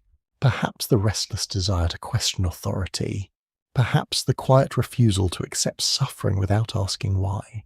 The ancient texts never provide a complete answer. They leave hints instead. A person obeys sacred law yet dreams beyond present limits. A farmer accepts difficult labour, yet hopes for a better harvest. A ruler seeks order, yet fears rebellion. A priest performs rituals, yet still wonders about mysteries hidden beyond human understanding. Contradictions live comfortably inside humanity. The divine inheritance remains invisible, yet it shapes every choice. The afternoon sun climbs higher. Birds circle above irrigation channels sparkling beneath bright light. A shepherd guides sheep across fresh pasture while children gather reeds along the riverbank. The world feels peaceful. Its peace depends upon countless unseen efforts. Someone must repair broken walls before seasonal rains arrive. Someone must store grain against future famine. Someone must care for the elderly and protect the young. Someone must continue the work entrusted to humanity at its beginning. The gods observe from their distant realms. Some appear satisfied. Others remain thoughtful. Creation has solved one problem while opening another. Humans possess intelligence. Intelligence invites question. Questions sometimes lead toward wisdom. Questions may also awaken quiet disagreement. The divine workers once placed their tools upon the ground and demanded another path. Now their living essence moves within humanity itself. The fields flourish beneath curled hands. Temples fill with songs and fragrant offerings. Pieces begin rising from the river plain. Yet somewhere beneath every achievement rests a small and silent inheritance. It is made of clay. It remembers divine blood. And it never completely forgets the voice that first asked whether every burden must be carried forever. A bronze-tipped staff rests across the knees of a seated ruler, while incense drifts through the dim ceremonial hall. You stand among courtiers, priests, guards, scribes, and petitioners who wait beneath painted walls. Their eyes remain fixed upon the throne. The man seated there is mortal. The office is not. Kingship, in Mesopotamian tradition, descends from heaven as a sacred institution. It arrives not merely as political convenience, but as a power sanctioned by the gods. A ruler governs because divine order permits him to govern. This belief shapes everything around you. The throne stands upon a raised platform. The ruler wears finely woven garments, a broad belt, and a cap marking his status. Musicians sit nearby with lyres across their laps, while officials hold tablets recording gifts, land grants, and legal decisions. Nothing in the room is accidental. Every gesture reinforces hierarchy. A servant approaches and pours water over the ruler's hands. Another presents a bowl of dates. A chief scribe kneels with a fresh tablet prepared for dictation. The court moves through ritual precision. Kingship is presented as a bridge between divine will and human labour. The ruler organises armies, repairs canals, restores temples, appoints officials, and judges disputes. He does not claim merely to command people. He claims to preserve the order of creation. This is an enormous burden. It's also an enormous opportunity. A king who speaks for the gods can turn political ambition into sacred necessity. Expansion becomes protection. Tribute becomes proper submission. Forced labour becomes service to divine order. Authority gains a holy voice. In the Sumerian king list, kingship is described as descending from heaven before passing among different cities. The list combines historical rulers, legendary figures, and reign lengths far beyond ordinary human possibility. Its purpose is not simple chronology. It presents sovereignty as a movable divine trust. One city holds it for a time, then another receives it. The transfer may follow conquest, disaster, or a change in divine favour. Human armies fight, but the deeper explanation lies in heaven. The gods have shifted the centre of rule. You can feel how useful this idea becomes. A victorious king does not need to admit that he sees power through violence and fortune. He can proclaim that the gods withdrew kingship from an unworthy rival and placed it in more capable hands. Defeat becomes theology. Victory becomes destiny. Records confirm that Mesopotamian rulers repeatedly described themselves as chosen, beloved, appointed, or strengthened by major gods. Inscriptions carved upon stone, clay, and metal present the king as shepherd of the people. The image sounds gentle. Shepherds guide, protect, and feed their flocks. They also control movement, separate animals, and decide where the herd will go. The metaphor contains comfort and command. You move through the palace gateway into a broad courtyard filled with workers. Some carry baskets of earth. Others unload timber from carts. Stonecutters shape imported blocks beneath awnings of woven reed. Brickmakers press wet clay into wooden moulds, then place the bricks beneath the sun. The palace is growing. Its construction requires thousands of repeated movements. A royal inscription may later announce that the king built magnificent walls through divine favour. The inscription rarely mentions each bent back beneath the baskets. Sacred kingship transforms collective labour into personal achievement. Yet rulers cannot ignore the people entirely. A city without food, water, or protection will not remain stable. A king must produce visible results. Canals must flow. Markets must function. Temples must receive offerings. Enemies must remain beyond the walls. Legitimacy depends upon performance. This explains why royal inscriptions speak so often about restoration. Kings claim to rebuild sanctuaries, clear channels, establish justice, protect widows, and restrain corrupt officials. Such statements may be idealized. Their repetition reveals what society expected from rules. A good king does not merely conquer, he repairs. Scholars at Yale University have examined ancient Mesopotamian royal ideology as a negotiation between divine approval and practical administration. The ruler's sacred image mattered, but it had to be supported by grain, labour, laws, and military success. Heavenly favour required earthly proof. A failed harvest could weaken confidence. A lost battle could suggest divine abandonment. A rebellion could be interpreted as political disorder or religious judgment. The king therefore lived beneath constant pressure to appear chosen. You enter a smaller chamber where diviners prepare an answer for the court. Oil is poured into water, patterns form across the surface.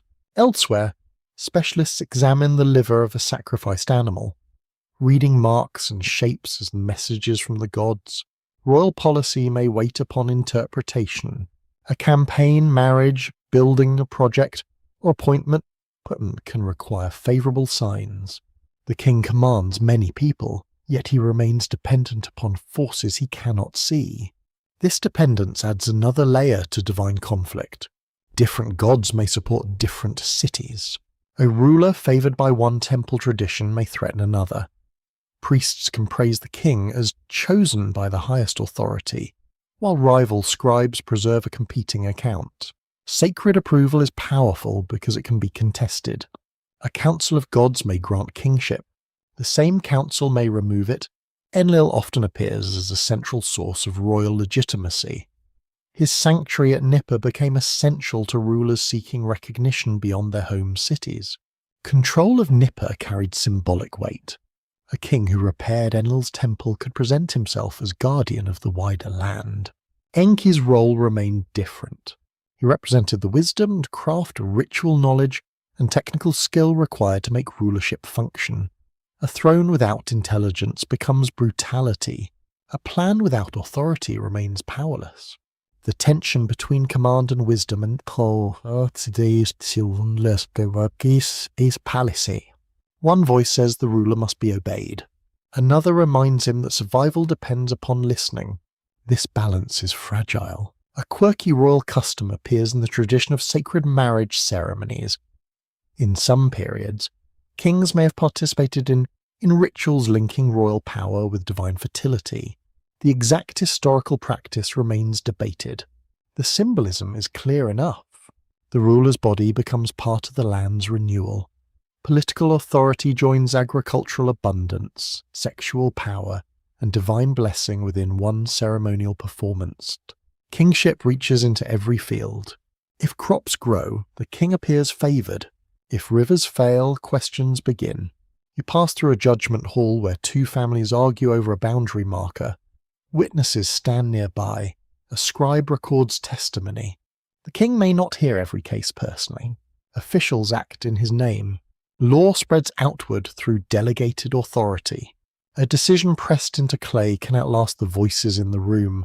It can determine ownership, inheritance, marriage obligations, debt, and punishment.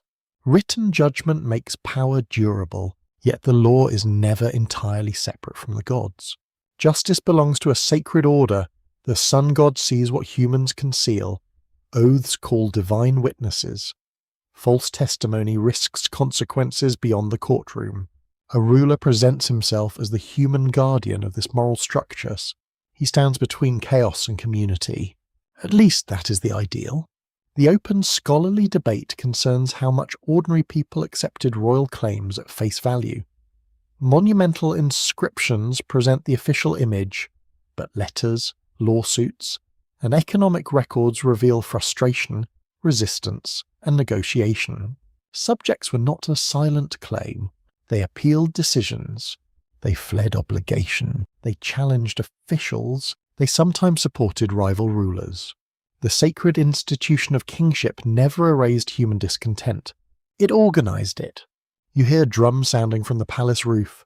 A procession begins moving toward the temple. The king steps into sunlight beneath a ceremonial canopy. Priests lead the way, carrying standards decorated with divine symbols. Crowds line their street. Some bow deeply. Others watch with curiosity. Children climb onto walls for a better view. Merchants pause beside their stalls. Soldiers hold spears upright while musicians keep a steady rhythm. The ruler becomes theatre. Every public appearance teaches the city how power should look. He is surrounded by order, wealth, sound, and sacred imagery. His body appears at the centre of a carefully arranged world. Yet he remains vulnerable. Age can weaken him. Illness can silence him. A rival can replace him.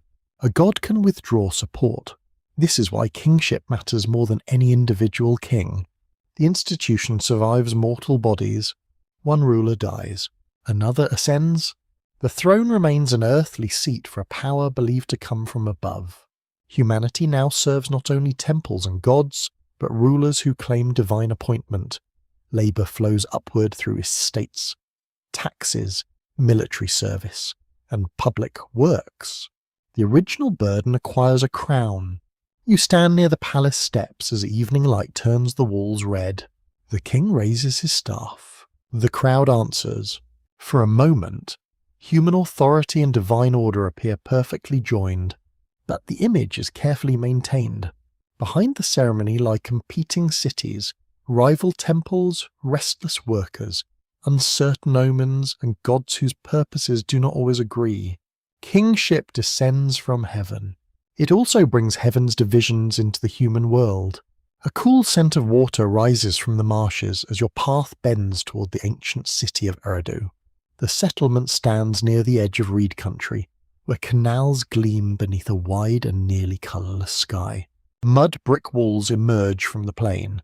They do not appear grand from a distance. Wind has softened their edges. Salt has entered their surfaces, and centuries have pressed one generation of buildings into another. Yet the ground is unusually deep. Beneath your feet rest the remains of temples rebuilt many times upon the same sacred place. Each new structure covered an older one, preserving the memory of worship inside a rising mound. Eridu guards antiquity through layers. Ancient Mesopotamian tradition often remembered this city as one of the earliest centres of civilization. The Sumerian king list places it at the beginning of earthly kingship, before rule passes to other cities.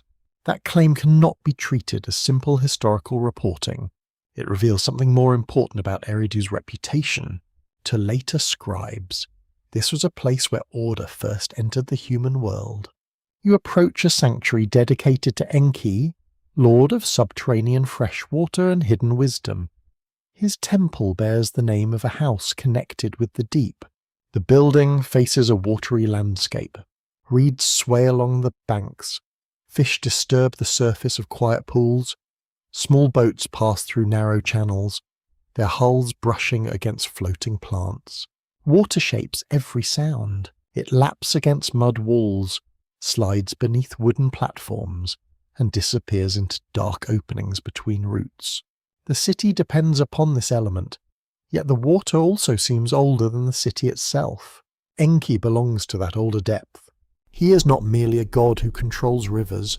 He governs the hidden fresh water believed to lie beneath the earth, a vast source feeding wells, springs, and fertile ground. His wisdom resembles that unseen reservoir. It remains concealed until needed, then it rises. Inside the temple, artisans prepare objects for ritual use. A carpenter smooths a cedar board, a metalworker sharpens a blade, a stone carver polishes a vessel brought from distant mountains. Every craft requires knowledge that cannot be guessed. Measurements must be remembered. Materials must be understood. timing must be precise. Enki's power lives in such exactness.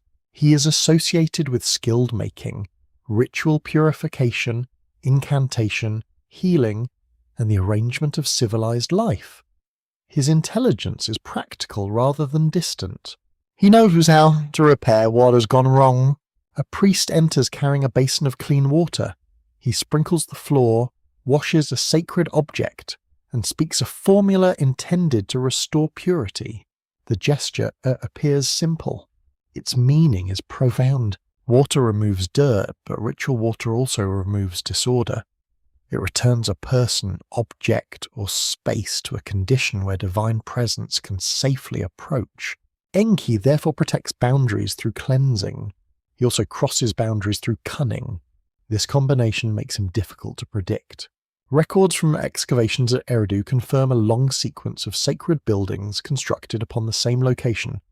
Archaeologists uncovered increasingly early temple levels beneath later remains, revealing repeated rebuilding across many centuries. The discovery gave physical weight to Eridu's ancient reputation. The city remembered itself by building upward. Each temple rested upon the bones of another temple. Each priest performed rituals above rooms whose names had vanished. Your hand touches a wall shaped from small mud bricks. The surface feels rough and cool where the sun cannot reach. Somewhere below lies another floor. Below that rests another altar. The sacred place resembles a buried archive written in architecture rather than clay. Eridu's oldest memory is not preserved through one continuous voice. It survives through foundations, pottery, hearths, offerings, and carefully renewed plans. Silence holds the sequence together. A curious feature of the earliest buildings is their modest scale. The first sanctuaries were not towering monuments visible across the entire plain. They were small rooms. A raised platform occupied one end. Offerings may have been placed there. Repeated rebuilding gradually transformed the site into something larger and more formal. Grandeur grew from repetition. This quiet beginning complicates later images of divine splendor. The sacred household may have started as an intimate place where a small community gathered around food, water, and shared ritual. Perhaps authority began close to the ground. Over time, walls thickened, platforms rose, access became controlled. The simple shrine developed into an institution.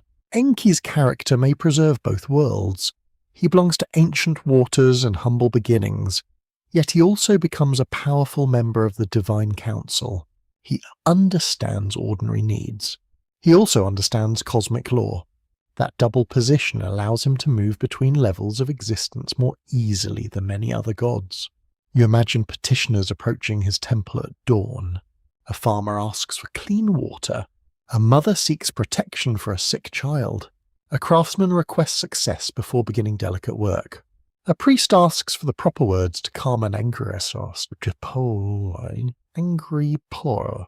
Enki receives problems that require solutions rather than proclamations. His strength lies in response. This gives Eridu a distinct theological atmosphere. Authority here does not descend only through command, it emerges through knowledge, adjustment, and the patient management of hidden forces. The city's holiness feels fluid. It moves around obstacles. It enters cracks. It remains alive beneath dry ground. A quirky tradition describes Enki as surrounded by creatures associated with marshes and freshwater. Fish, turtles, reeds, flowing streams, and composite beings appear within his symbolic world. One image presents water swirling from his shoulders. Fish swim within the streams. The scene makes divine intelligence visible as abundance. Wisdom does not sit motionless inside the head. It pours outward and sustains life. You hear frogs calling from the marsh as evening approaches. Their voices overlap until the water itself seems to speak. The temple servants close storerooms and count remaining offerings. Lamps appear along the interior walls. A cook prepares fish with herbs and salt. The smell drifts toward the courtyard, mingling with wax smoke and damp clay. Eridu's sacred world is not separated from daily Savyal. The god's household requires food, workers, vessels, fuel, and careful accounting. Divine mystery exists beside practical routine. This mixture suits Enki perfectly. He is lofty enough to influence destinies, but earthly enough to understand tools, childbirth, canals, and mistakes. A problem becomes interesting to him because it can be solved. Yet cleverness carries danger. A god skilled at finding exceptions may weaken a decision without openly opposing it. A secret instruction can alter the fate of an entire community. A ritual phrase can create protection where none seemed possible. Enki's wisdom therefore unsettles stricter forms of authority. He does not always refuse. He interprets the difference can determine who survives. Scholars associated with him by the University of Chicago have studied the relationship between southern Mesopotamian environments and early sacred institutions. Their work emphasizes how marshes, canals, and shifting waterways shaped settlement, economy, and religious imagination. Eridu's theology cannot be separated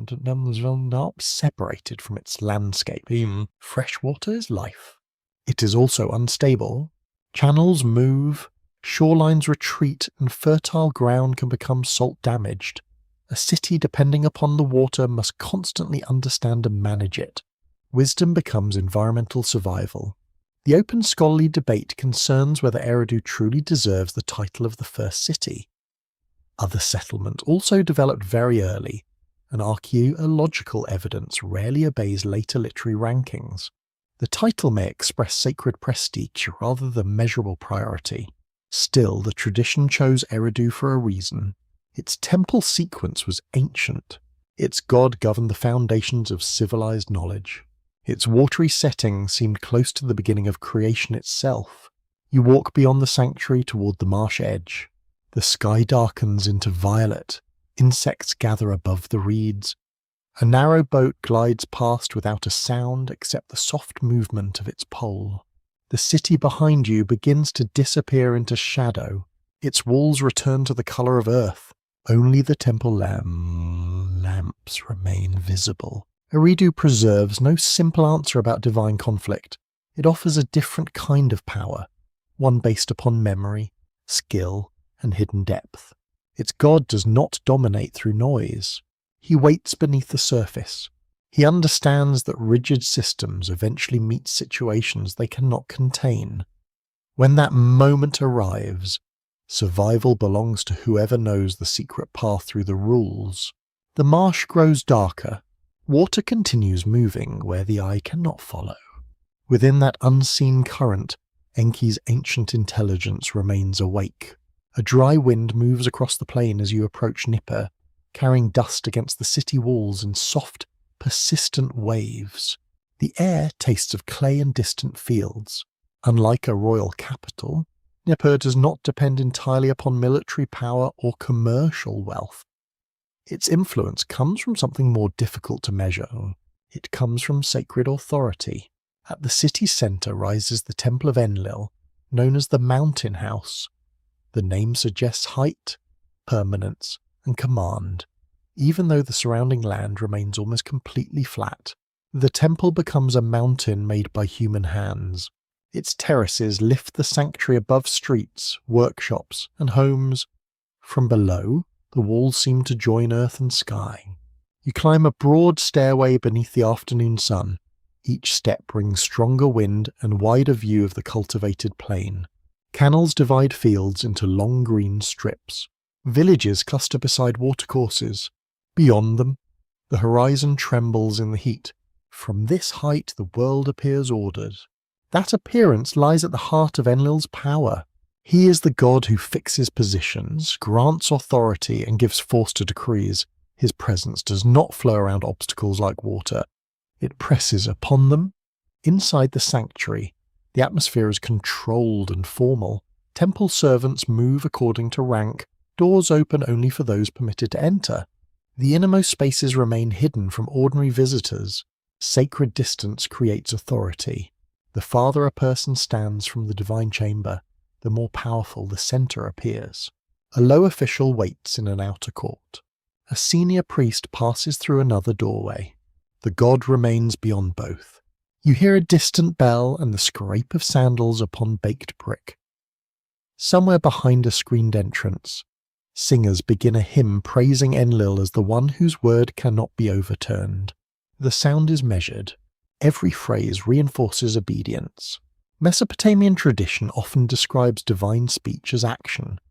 A command spoken by a powerful god does not merely express intention, it changes reality. A city can rise because Enlil names its destiny. A king can rule because Enlil grants the throne. A land can lose protection because Enlil withdraws favour. His word enters the world like wind through an open gate. Invisible, yet undeniable, Nippur's importance rested partly upon this belief. Rulers from many dynasties sought recognition through the city's temple, even when they governed from elsewhere. They restored walls.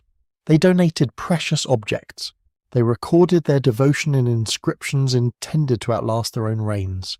A king might control armies, but Enlil's temple could make that control appear legitimate. Records confirm that Nippur remained a major religious and scribal centre across changing political periods. Excavations uncovered temples, administrative archives, school tablets, and private documents spanning many centuries.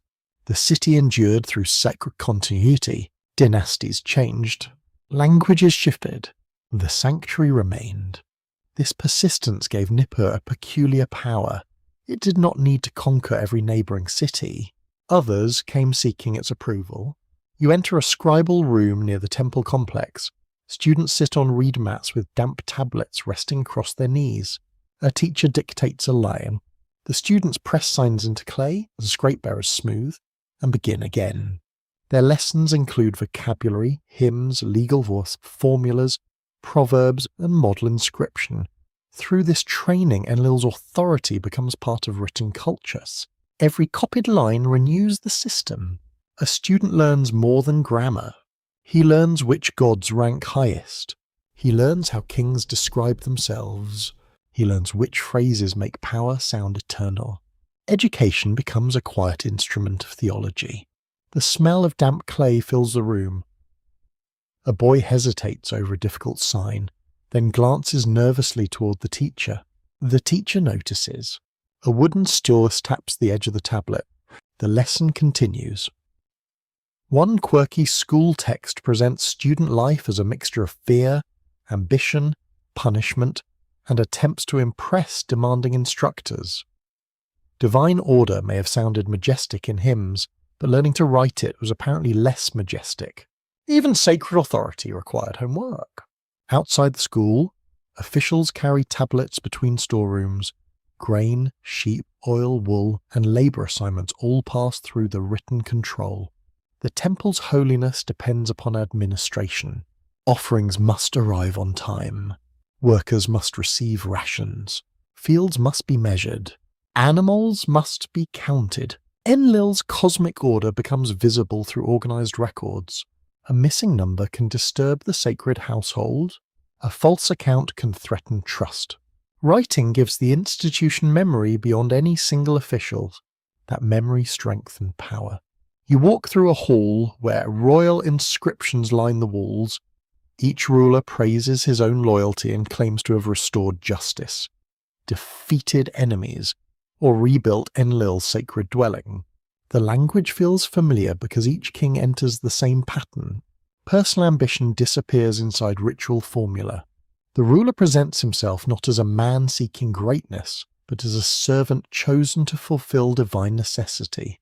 The pattern protects the throne. It also limits the king. A ruler who claims to serve Enlil must appear worthy of that service. Defeat, famine, or rebellion can be interpreted as signs of divine displeasure. Sacred legitimacy is never entirely secure. It must be performed repeatedly. Enlil's association with storms deepens this uncertainty. Wind can cool the fields. It can also tear roofs apart. Rain Canobale. Lord. It can destroy embankments and flood homes. The same force that sustains order can suddenly reveal its violence. You hear thunder beyond the western horizon. Temple attendants pause. A dark line forms beneath the clouds. The wind changes direction, carrying the scent of wet earth long before rain reaches the city. No one treats the moment casually.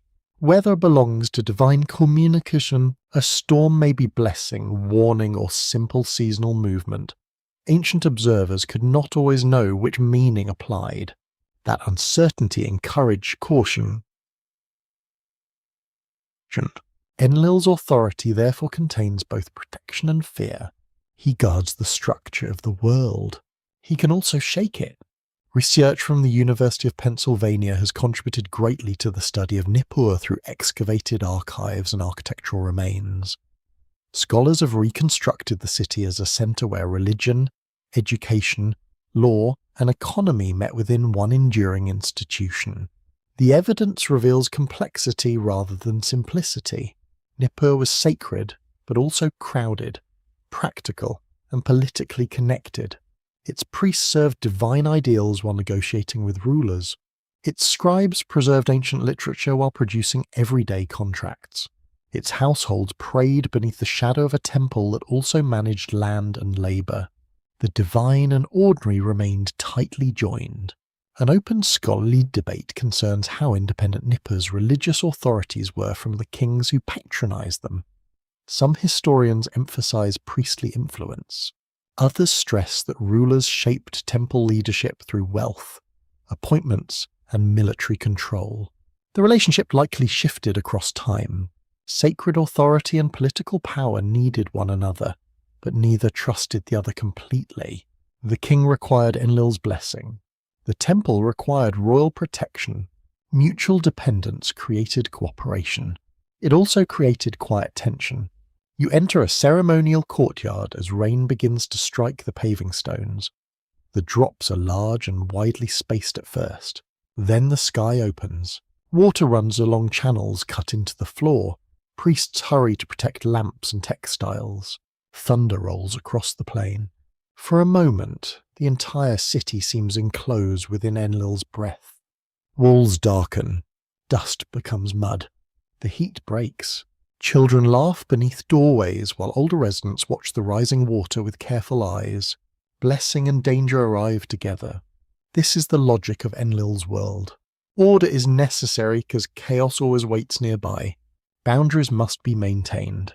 Roles must remain clear. Commands must be obeyed before uncertainty spreads. Such thinking gives strength to cities under pressure. It can also make mercy appear dangerous. A decree softened for one exception may seem weakened for all. A warning shared in secret may appear as betrayal. A life spared against command may threaten the authority behind the command. Nippur does not celebrate flexibility. It honours the stability of the spoken decision. As evening settles, the storm moves eastward.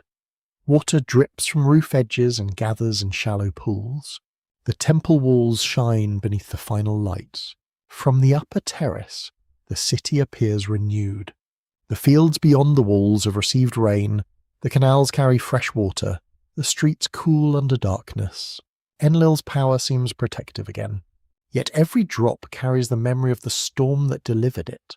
Authority works in the same way. It creates shelter. It also reminds everyone what may happen when order is challenged. The mountain house stands silent above Nippur, heavy with offerings, inscriptions, and centuries of obedience. Its god remains unseen. His command does not need a face. It moves through wind, kingship, law, and fear. Rain begins as a soft tapping upon the roof, almost gentle enough to ignore. You lie beneath woven blankets while water gathers along the edges of the house. Outside, dogs shift beneath awnings, and narrow streets darken under the first steady drops. The city remains calm. People have seen storms before. Families move baskets away from leaking walls. Merchants cover jars with reed mats. Boatmen check ropes along the canal. Nothing yet suggests the end of a world. Far beyond the houses, however, the sky has lost its familiar shape. Clouds stretch across the entire horizon, heavy and unbroken. The The rivers begin to rise.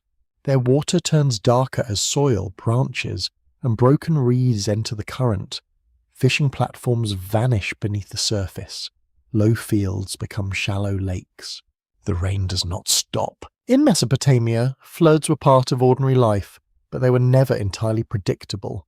River levels depended upon distant rains and melting snow in northern lands unseen by southern farmers. A clear local sky offered no guarantee. Water might arrive from hundreds of miles away, carrying both fertility and destruction. The rivers gave life to the plain. They also threatened to erase it. You stand beside an embankment as workers press mud into a widening crack. Their feet sink deeply with every step. Baskets pass from hand to hand beneath cold rain. The canal is already spilling into nearby fields. Barley bends beneath the current. Sheep crowd against a wall, trembling and confused. A farmer shouts instructions that disappear beneath wind and rushing water. The earth smells raw and newly opened. Inside temple courtyards, priests prepare offerings and recite prayers. Divine statues receive clean garments, fragrant oil, bread, and beer. The people ask for restraint. They ask the storm to pass. They ask the rivers to remain within their banks. Yet Mesopotamian flood traditions preserve a more disturbing possibility. The waters may not be an accident of weather. They may be a decision. In several ancient accounts, the gods determine that humanity must be destroyed by a catastrophic flood. The reasons vary between surviving traditions. Human numbers may have grown too great. Their noise may have disturbed divine rest. Their behaviour may have violated an order no longer remembered clearly. The explanation remains incomplete. That incompleteness deepens the unease. A punishment whose cause is uncertain cannot be avoided through simple obedience. The divine council gathers beyond human sight. Senior gods approve the destruction, and an oath of secrecy binds those who know the plan. The decision is collective. Responsibility becomes difficult to pay. No single god appears entirely alone in the judgment. The assembly gives the decree its sacred force. Yet agreement inside a council does not always mean harmony. Some divine powers support the destruction as necessary. Others recognize that removing humanity will also end offerings, cultivation, and the daily care of temples. The gods depend upon the people they condemn. This contradiction lies beneath the coming storms. Researchers at Oxford University have examined Mesopotamian flood stories alongside evidence for severe regional inundations. Archaeologists have found flood deposits at several ancient sites, though these layers belong to different periods. No single excavated flood proves a universal catastrophe. The evidence instead suggests repeated local disasters powerful enough to shape communal memory. A city could experience its own entire world ending. For those trapped inside the walls, the distinction between regional and universal destruction would mean very little. Everything visible could disappear. Every familiar street could become water. Every field supporting life could vanish beneath mud. Memory would enlarge such terror. Generations of storytelling could transform one devastating flood, or several floods, into a sacred account of cosmic judgment. Yet the texts are not simple reports. They arrange disaster within theology. The flood becomes a test of divine unity, human vulnerability, and the fragile bargain connecting worshippers with gods. You move through a darkened house as water reaches the threshold. A family lifts sleeping mats onto shelves.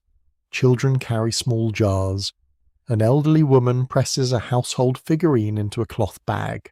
No one knows what to save. A clay tablet containing property records becomes useless when land boundaries disappear. A fine chair becomes a burden. A heavy grinding stone cannot travel. Disaster changes value quickly. Clean water matters more than silver. A sealed jar of grain matters more than carved furniture. A boat matters more than a palace wall. One curious feature of Mesopotamian flood geography is the deceptive flatness of the land. Water can spread widely across the plain without forming the dramatic waves imagined by later artists. The danger may arrive as relentless expansion. A path disappears, then a courtyard. Then an entire district. There is no cliff from which to watch safely. The horizon itself becomes water. You hear the sound of bricks collapsing nearby. Sun-dried walls weaken when soaked for too long. Roof beams shift, reed ceilings sag beneath accumulated rain. A house can dissolve slowly. The material that made settlement possible now returns to mud. People climb stairways toward rooftops. They call names through darkness. Lamps go out in the wind. The river has entered the city. In the divine realm, the consequences become visible too late. Some gods recoil from the destruction they approved. Later versions describe divine beings frightened by the flood, retreating upward and gathering in distress. Their confidence disappears. The judgment exceeds their emotional preparation. They wanted silence. They receive absence. The difference is terrible. Human voices fade beneath rain. Fires vanish. Offerings cease. Temple kitchens grow cold. The world the gods governed becomes empty water. A mainstream historical reading sees these stories as theological reflections upon environmental insecurity. Communities living beside unpredictable rivers understood that civilization rested upon unstable ground. Walls could fail. Harvests could disappear. Divine favor could seem to change without warning. The flood gave narrative form to that fear.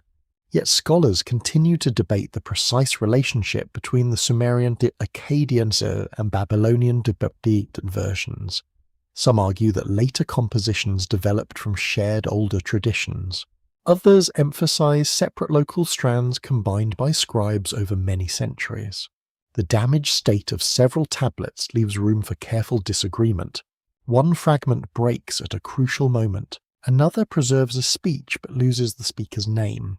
A third version changes the reason for destruction. The ancient record resembles floodwater itself, carrying pieces from different places into one uncertain deposit. You stand upon a temple terrace as dawn fails to brighten the sky. Rain covers the city in a grey veil. The highest roofs remain visible, but streets have become channels. Boats drift loose from their moorings. A wooden door passes through the current, turning slowly. Farther away, animals struggle toward higher ground that no longer exists. The gods have made a decision about humanity, but humanity has not been allowed to answer. No warning has entered the public squares. No messengers explain the accusation. No court has heard a defense. The silence surrounding the decree is almost as frightening as the water. Divine order has become secret.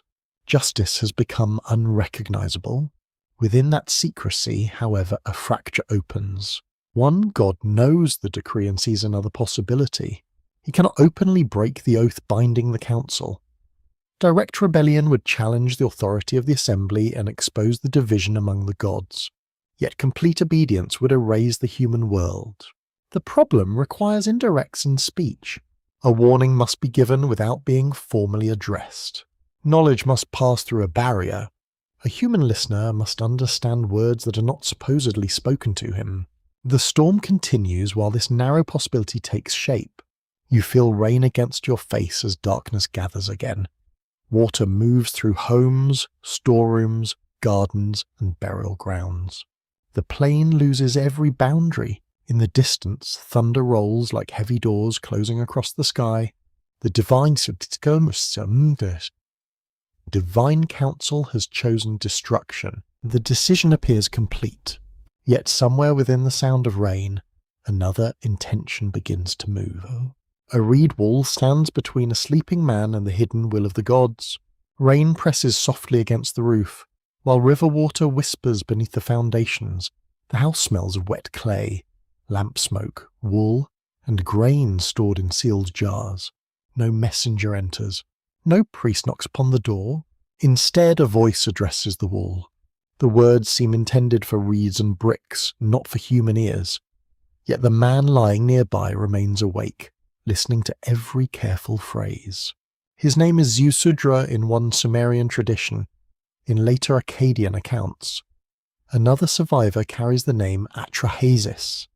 The details shift, but the pattern remains clear. Enki finds a path through silence. The Divine Council has sworn its members to secrecy. A direct warning would violate the oath and expose open disobedience. So Enki speaks indirectly. He does not formally address the man. He speaks to the wall beside him.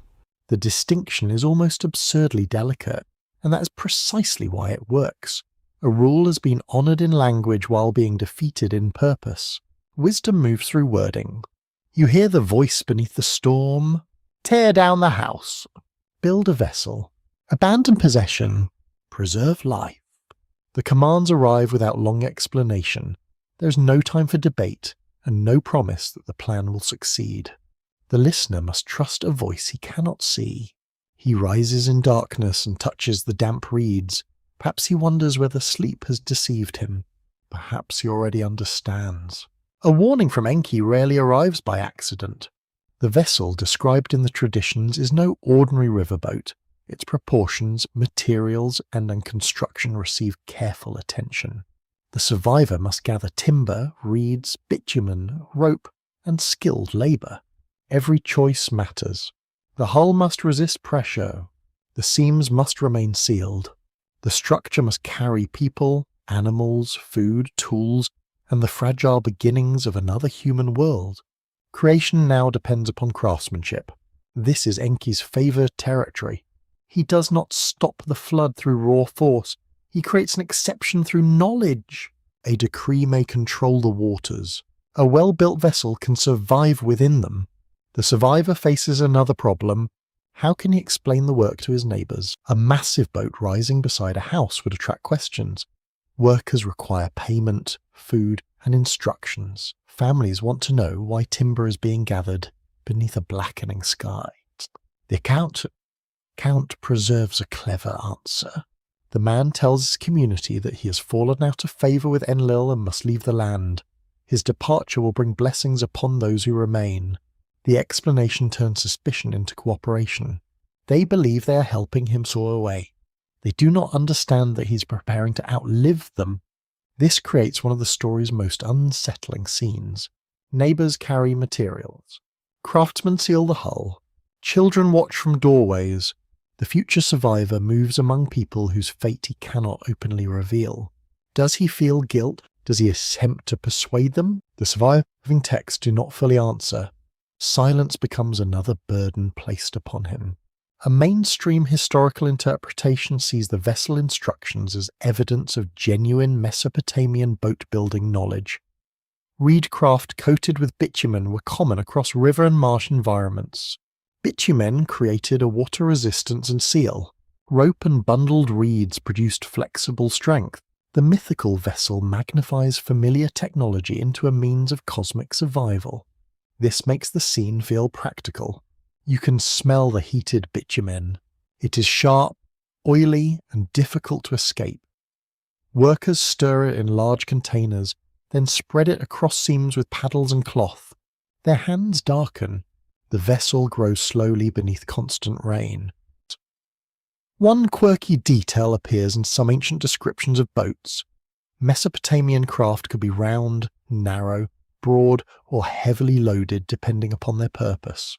A perfectly ordinary marsh boat might resemble a floating basket. The flood vessel, however, becomes a stranger. Some versions suggest an immense box-like shape with several levels. It is less a ship designed for travel than a sealed world designed to remain alive. Direction no longer matters. Survival does. You step inside the unfinished structure. The light is dim. Ribs of timber divide the interior into compartments. Clay jars stand along walls. Baskets contain barley, dates, dried fish, seed, oil, and medicinal plants. Animals breathe behind temporary barriers. Their sounds overlap uneasily. Sheep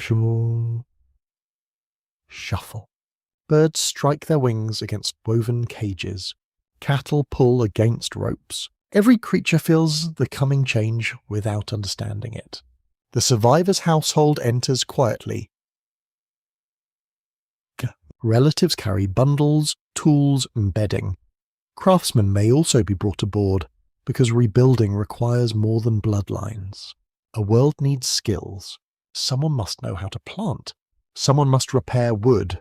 Someone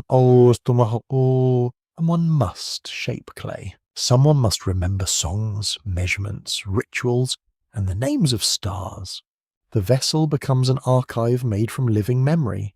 Researchers at the University of Chicago have studied how ancient Mesopotamian stories connect survival with practical knowledge. In these traditions, wisdom is rarely abstract. It appears as correct timing, skilled construction, preserved seed, ritual understanding, and the ability to interpret indirect speech. Knowledge saves because it acts. The open scholarly debate concerns how different flood traditions developed across languages and centuries. Some specialists emphasize a shared narrative inheritance. Others argue that scribes repeatedly reshape the story to express changing ideas about divine justice, kingship, and human limits. The variations are significant. In one account, the survivor is especially pious. In another, he is exceptionally wise. Sometimes the warning centers upon a dream. Elsewhere, a wall becomes the channel. Yet Enki's role remains recognizable. He protects humanity without confronting the council directly. That choice reveals both courage and caution. He cannot simply overturn the decree. Perhaps his authority is insufficient. Perhaps open resistance would divide the divine world more violently. Perhaps he understands that survival depends upon preserving the appearance of order, while quietly escaping its worst command. This is not heroic rebellion in the loud sense. It is legal cunning. It is mercy hidden inside procedure. The distinction matters because Enki remains part of the same system that approved destruction. He is neither an outsider nor a powerless observer. He helps shape civilization. He understands the gods' dependence upon offerings. He knows what emptiness will follow if humanity disappears. His warning may come from compassion. It may also come from calculation. The texts allow both motives to remain possible. You hear the final seals being pressed into place. Workers climb down from the vessel. Families return toward their homes. The survivor stands near the entrance, watching them leave through rain. Perhaps someone raises a hand in farewell. Perhaps a friend laughs at the strange project. The door closes. Darkness surrounds everyone inside. Then the first overwhelming force arrives. Wind strikes the vessel with a sound like a wall collapsing. Water surges beneath the hull. Animals cry out. Jars shift against wooden supports. People grip ropes and beams while the structure lifts from the earth. The city disappears from sight. Inside, time loses its ordinary shape. There are no streets, fields, or temple towers by which to measure movement. Only darkness, motion, fear, and the repeated sound of water against sealed walls remain. The survivor cannot steer towards safety. He can only endure. Enki's plan has brought him this far, but the god does not stand beside him visibly. Divine protection feels very distant during disaster. This may be the deepest test in the story. The man acts upon a warning, abandons certainty, and enters a vessel without knowing whether the world will ever return. Faith becomes patience inside darkness. Hours pass, perhaps days. The air grows thick with animal breath, damp clothing, and stored grain. Lamps burn carefully because fuel must last. Water drips somewhere overhead. Every small sound creates alarm. Still the vessel holds. The heated bitumen remains firm. The ropes remain tight. The walls endure. Enki's intelligence survives through human workmanship. Outside, the divine judgment spends its fury across the plain. Inside, life waits in darkness, compressed into a single floating structure. The council believes humanity is ending, yet breath continues. Seeds remain dry. Stories remain remembered.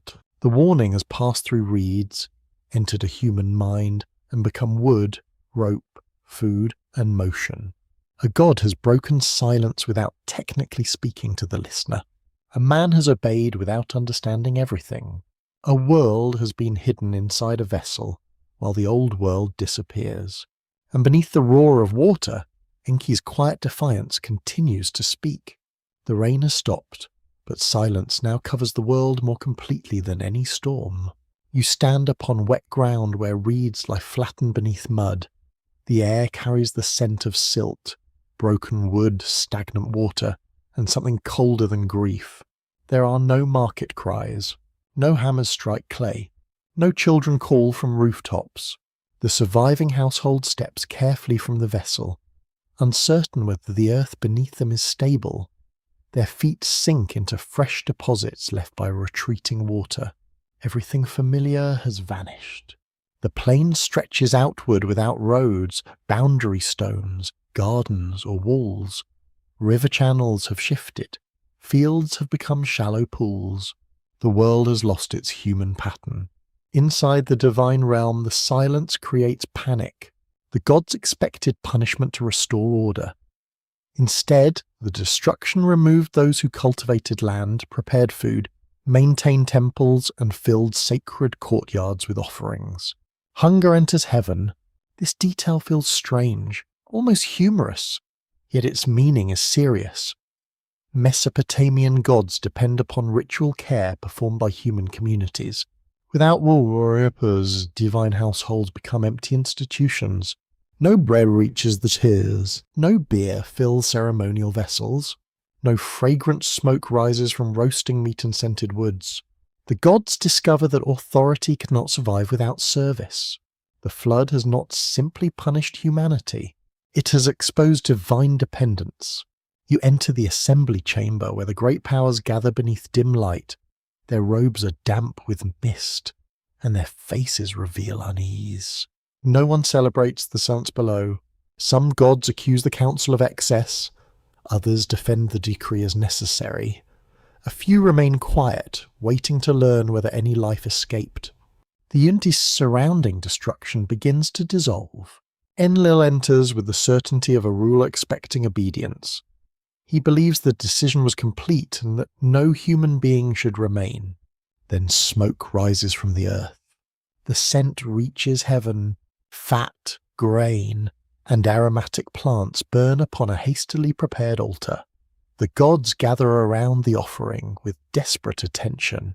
One ancient description compares them to flies surrounding the sacrifice. The image is hardly flattering. It presents divine beings not as distant perfection, but as powers suddenly reminded of their own needs. A quirky detail lies within that comparison. Flies were familiar companions around food, animals, kitchens, and refuse in every Mesopotamian settlement. The metaphor would have felt immediate. The gods are mighty, yet hunger makes them crowd together like ordinary creatures around a meal. The offering changes the council's mood. Relief appears first. Then recognition. Human life has survived.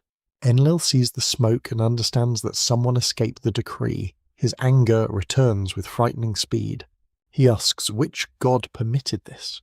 The question is not about weather or chance. A vessel did not survive through accident. Knowledge passed through the secrecy imposed upon the council. Someone preserved humanity against a collective command. Suspicion turns toward Enki. He does not shrink from the accusation. His defense is careful. He challenges the wisdom of total destruction without necessarily confessing to a simple violation. He argues that punishment should match wrongdoing. If humanity becomes troublesome, other measures exist. Disease can reduce numbers. Hunger can impose limits. Wild animals can threaten settlements. Childlessness can slow growth. These alternatives are severe, but they preserve the relationship between gods and people. Enki's argument is not modern compassion.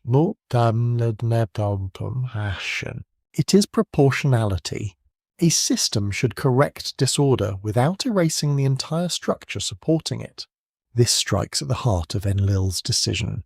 The storm god valued silence and obedience so strongly that he nearly destroyed the source of divine sustenance. Authority has mistaken removal for resolution. The assembly hears the criticism.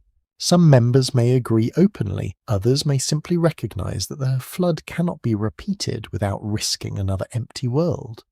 The council now faces a difficult task. Humanity must continue. Human growth must also be controlled. Divine command must be preserved. Mercy must enter the system without appearing to defeat authority. A compromise begins to form. The survivor and his wife are brought into divine presence. They have crossed a boundary few mortals can imagine. They have witnessed the world's destruction and carried life through it. Their reward separates them from ordinary humanity.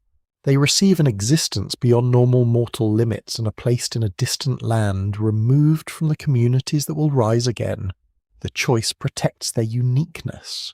It also prevents immortality from spreading freely. One household escapes death, but humanity remains mortal. The gift is exceptional rather than universal. This compromise restores hierarchy. The gods acknowledge survival without surrendering control over human destiny. Enlil's authority remains visible because the survivor does not return as an ordinary rival king. Enki's intervention remains effective because human life continues. No side receives everything. That is the nature of political settlement.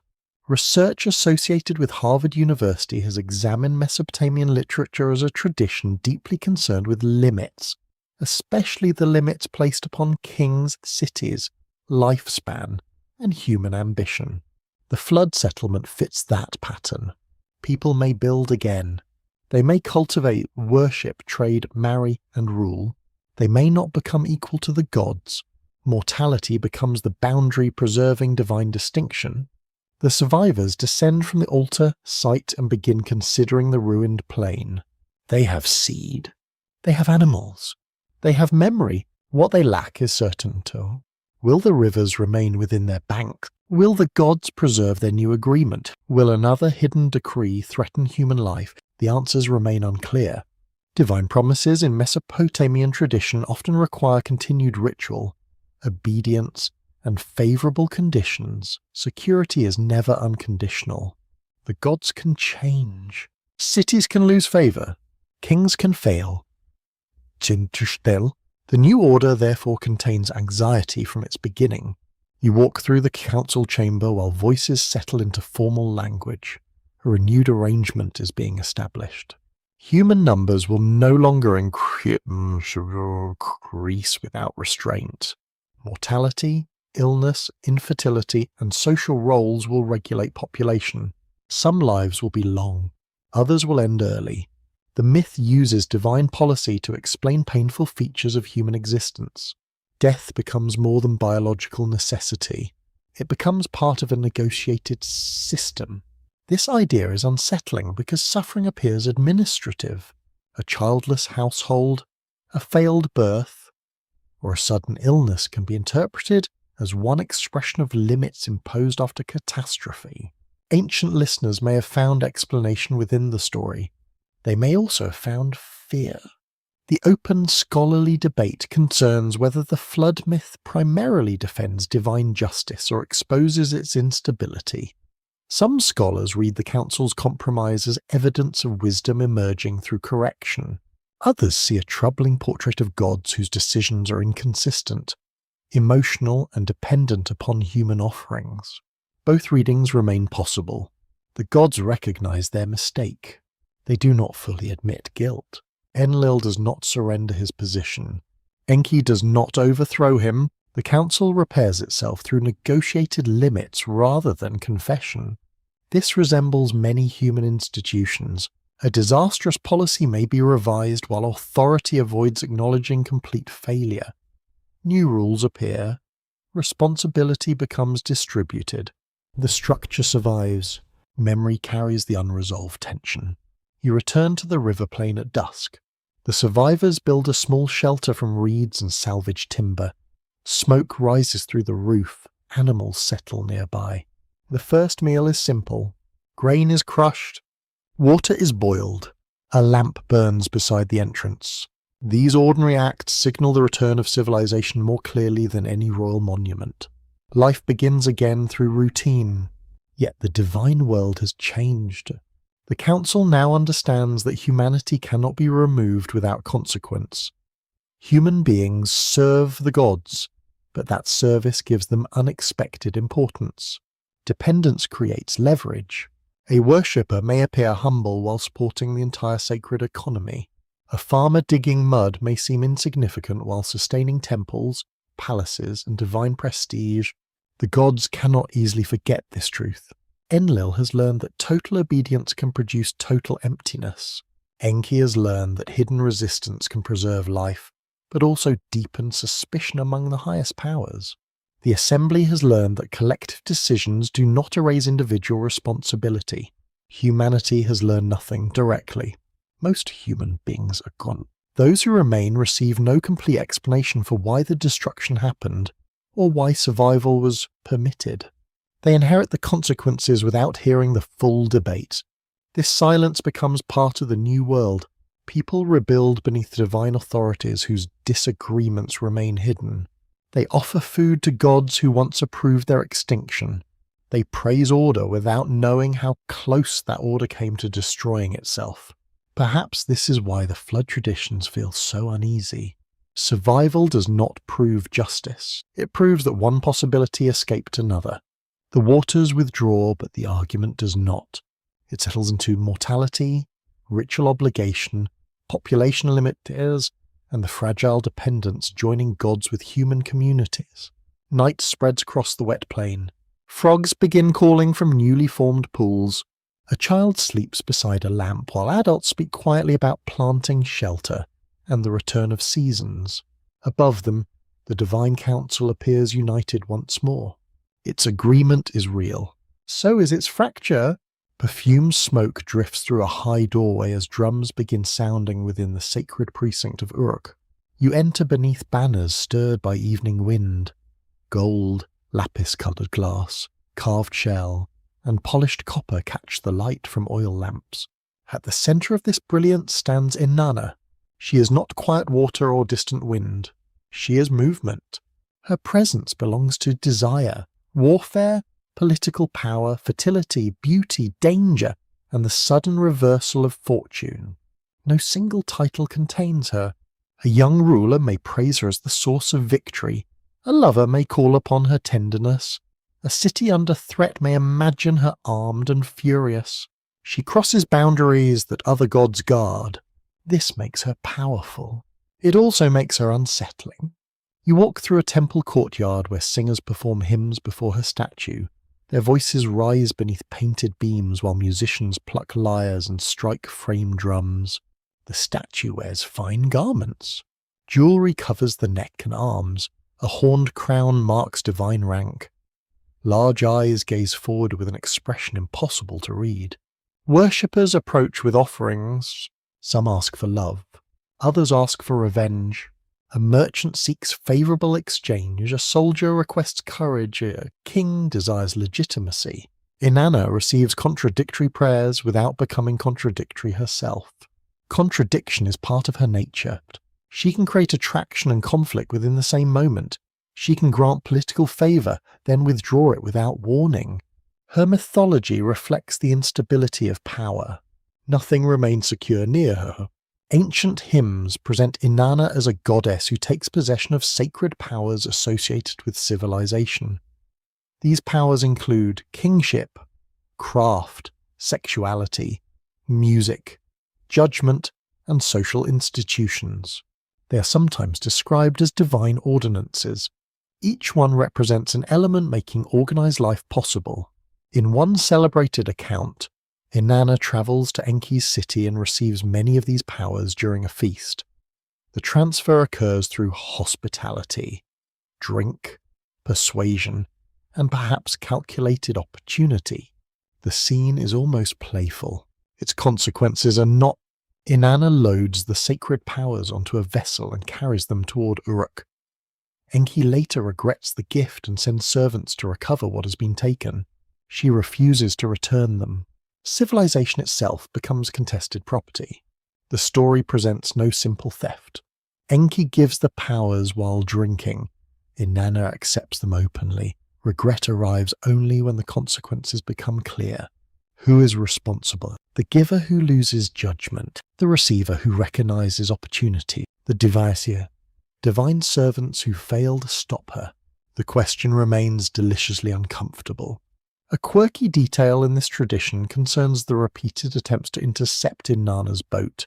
Each challenge is answered through command, resistance, or assistance from her loyal companion. The journey resembles a sacred chase upon the water. One can imagine reeds bending as the vessel moves swiftly toward Uruk, carrying music, lore, craft, desire, and kingship in invisible form. A city receives more than treasure. It receives the structure of civilized possibility. Research from the University of Pennsylvania has examined Inanna's role within the political and religious life of Uruk. Scholars note that her cult joined divine sexuality, royal power, warfare, and civic identity in unusually concentrated form. Her complexity reflects the city itself. Uruk was ambitious. Its walls enclosed crowded districts. Its temples displayed wealth. Its rulers sought influence across the plain. A goddess of transformation suited such a place. She did not preserve boundaries simply because they were old. She tested them. You feel this quality in another of her journeys. Inanna decides to enter the realm of the dead, ruled by her sister Ereshkigal. The reasons vary in interpretation, but her movement is deliberate. She approaches the gates wearing symbols of authority. A crown rests upon her head. Jewelry adorns her beard. A measuring rod and line indicate power. She carries identity as armor. At each gate, however, a guardian removes one item. The crown goes first, then ornaments, then garments. The descent strips her gradually. By the final gate, she stands without the visible signs that established her status above. Power does not travel easily into every realm. The underworld has its own law. Inanna enters and confronts Ereshkigal, but the encounter ends in defeat. The judges of the underworld turn against her. Her body becomes lifeless. It hangs within the dark realm. For a time, the goddess of desire and fertility disappears from the living world. This absence changes everything. Animals no longer mate. Human intimacy weakens. The forces of generation become distilled. A divine conflict produces consequences across ordinary life. The world does not need to understand the argument in order to suffer from it. Inanna's loyal servant seeks help from the great gods. Some refuse involvement. Enki responds, "He fashions small beings capable of entering the underworld without provoking suspicion. They do not attack Ereshkigal. They listen to her pain. When she groans, they groan. When she cries out, they answer with sympathy. Compassion becomes strategy. Ereshkigal offers them a gift, and they request Inanna's lifeless body. Water and food of life restore her. The rescue seems complete. It is not. No one leaves the underworld without providing a substitute.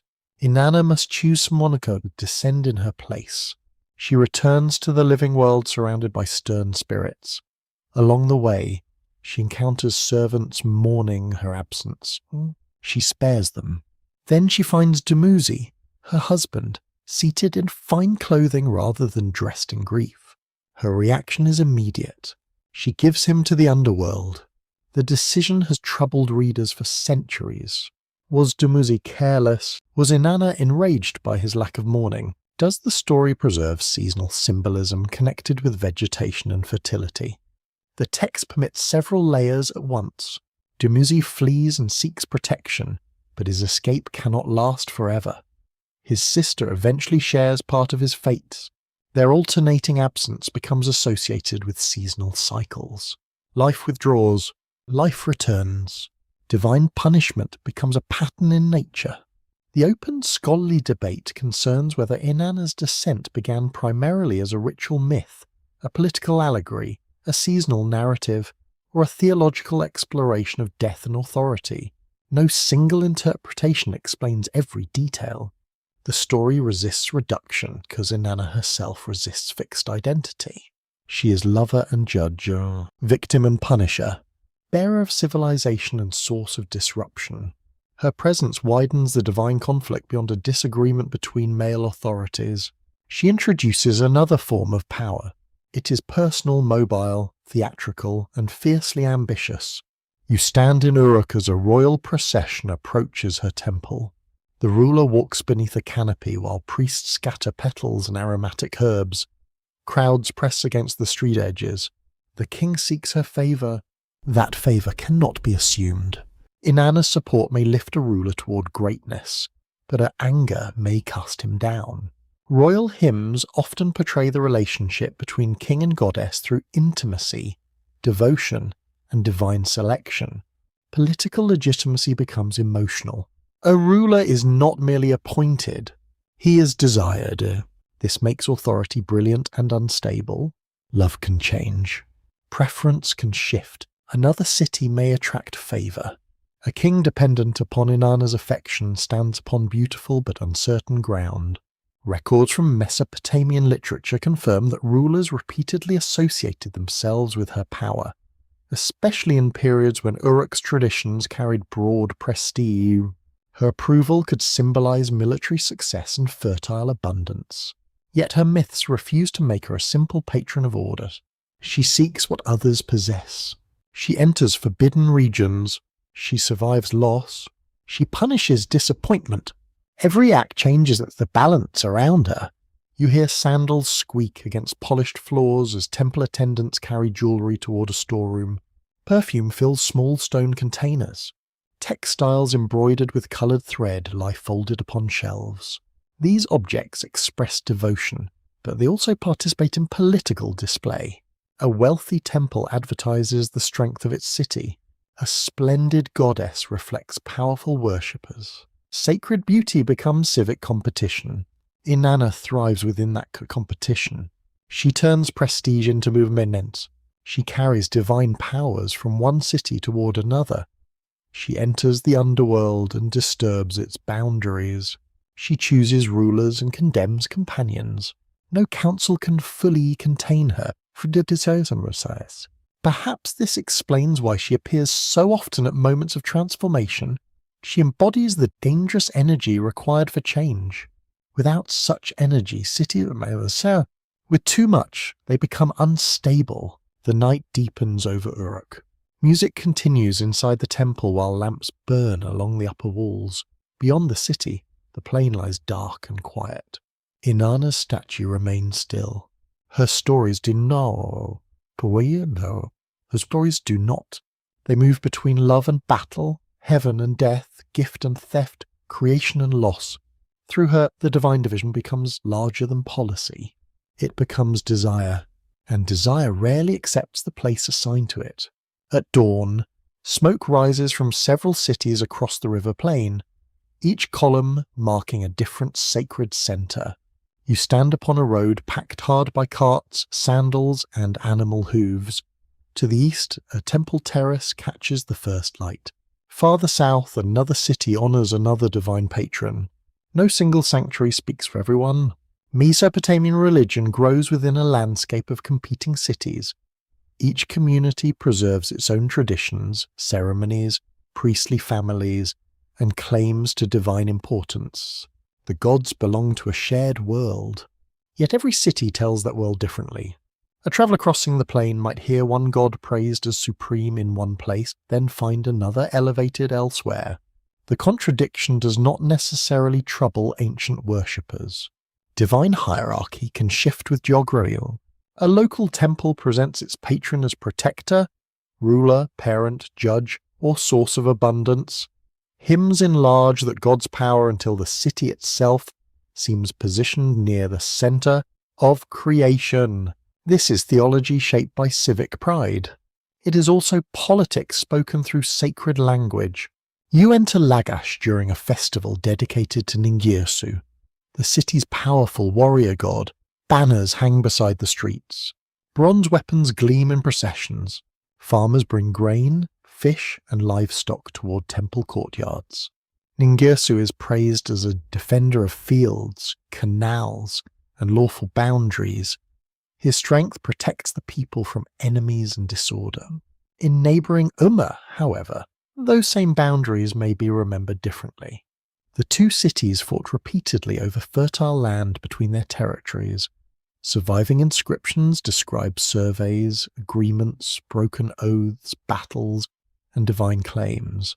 Each side framed the dispute within sacred justice. Land was not merely soil, it belonged within a divine arrangement. A boundary marker could represent the will of a god. Moving it became more than theft. It became sacrilege. You walk beside a canal where reeds bend in the morning's breeze. The water appears peaceful, but every bank carries economic value. Fields near reliable irrigation produce grain, taxes, temple income, and political strength. A few yards of disputed land can feed hundreds of people. It can also support soldiers.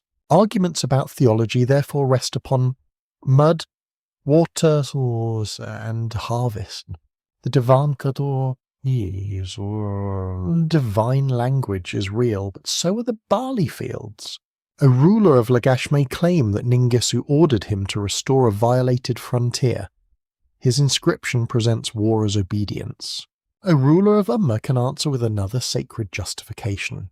Each one sees itself as defending order. Neither imagines itself as the agent of chaos. This pattern appears across human history, but Mesopotamian records preserve it with unusual clarity. Mainstream historical evidence confirms that rulers used temple patronage and divine approval to legitimize territorial claims. Victory inscriptions often describe gods granting weapons, strength, strategy, or rightful judgment. The king becomes an instrument. The god becomes the true commander. This language reduces personal responsibility while enlarging the war's meaning. A dead soldier has not fallen merely for a ruler. He has served cosmic order. Such claims must have comforted some families. They may have frightened others. You hear a mother speaking beside a household shrine. Her son has been called into military service. She places bread before a small divine image and asks for his safe return. Official inscriptions may celebrate glory. Her prayer contains no interest in glory. She wants footsteps at the doorway. The distance between public theology and private fear remains wide. Temples help bridge that distance. Priests perform rituals for victory, protection, healing, and favourable omens. Diviners inspect animal organs, watch unusual births, study dreams, and observe the movement of stars. A king rarely enters battle without signs supporting the decision. Yet signs require interpretation. Interpretation creates power. One priest may see warning where another sees approval. A damaged liver, a strange cloud, or an unexpected animal cry can influence political action. The gods speak through ambiguity. Humans decide what the message media means. One quirky detail from Mesopotamian divination concerns the extraordinary seriousness given to unusual events. A dog entering a temple, a pig behaving strangely, or a lizard appearing in an unexpected room could become meaningful. Nothing was automatically trivial. The world might reveal divine intention through the most inconvenient creature. Imagine a royal meeting interrupted because a goat sneezed at the wrong moment. Ancient officials may not have found this amusing. The goat could be carrying policy advice. Across the plain, different cities collect such signs into local traditions.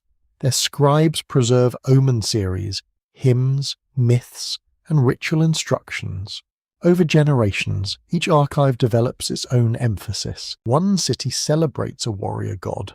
Another favours a moon deity associated with time and pastoral wealth. Another exalts a healing goddess.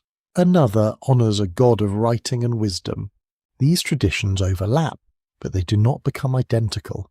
The divine world resembles a federation of sacred households. Each household has rank, allies, servants, relatives, and ambitions. Cities mirror this arrangement. A political alliance may be expressed as harmony among gods. Conquest may be explained as one deity granting authority over another city. Defeat does not always mean the defeated god is false. It may mean that God has withdrawn protection, accepted a higher decision, or become temporarily subordinate. This flexibility allows religion to survive political change. When a city falls, its patron need not disappear. The story can be revised. Perhaps the god was angered by the ruler. Perhaps the people neglected ritual duties. Perhaps another deity received temporary supremacy. The sacred system bends without breaking.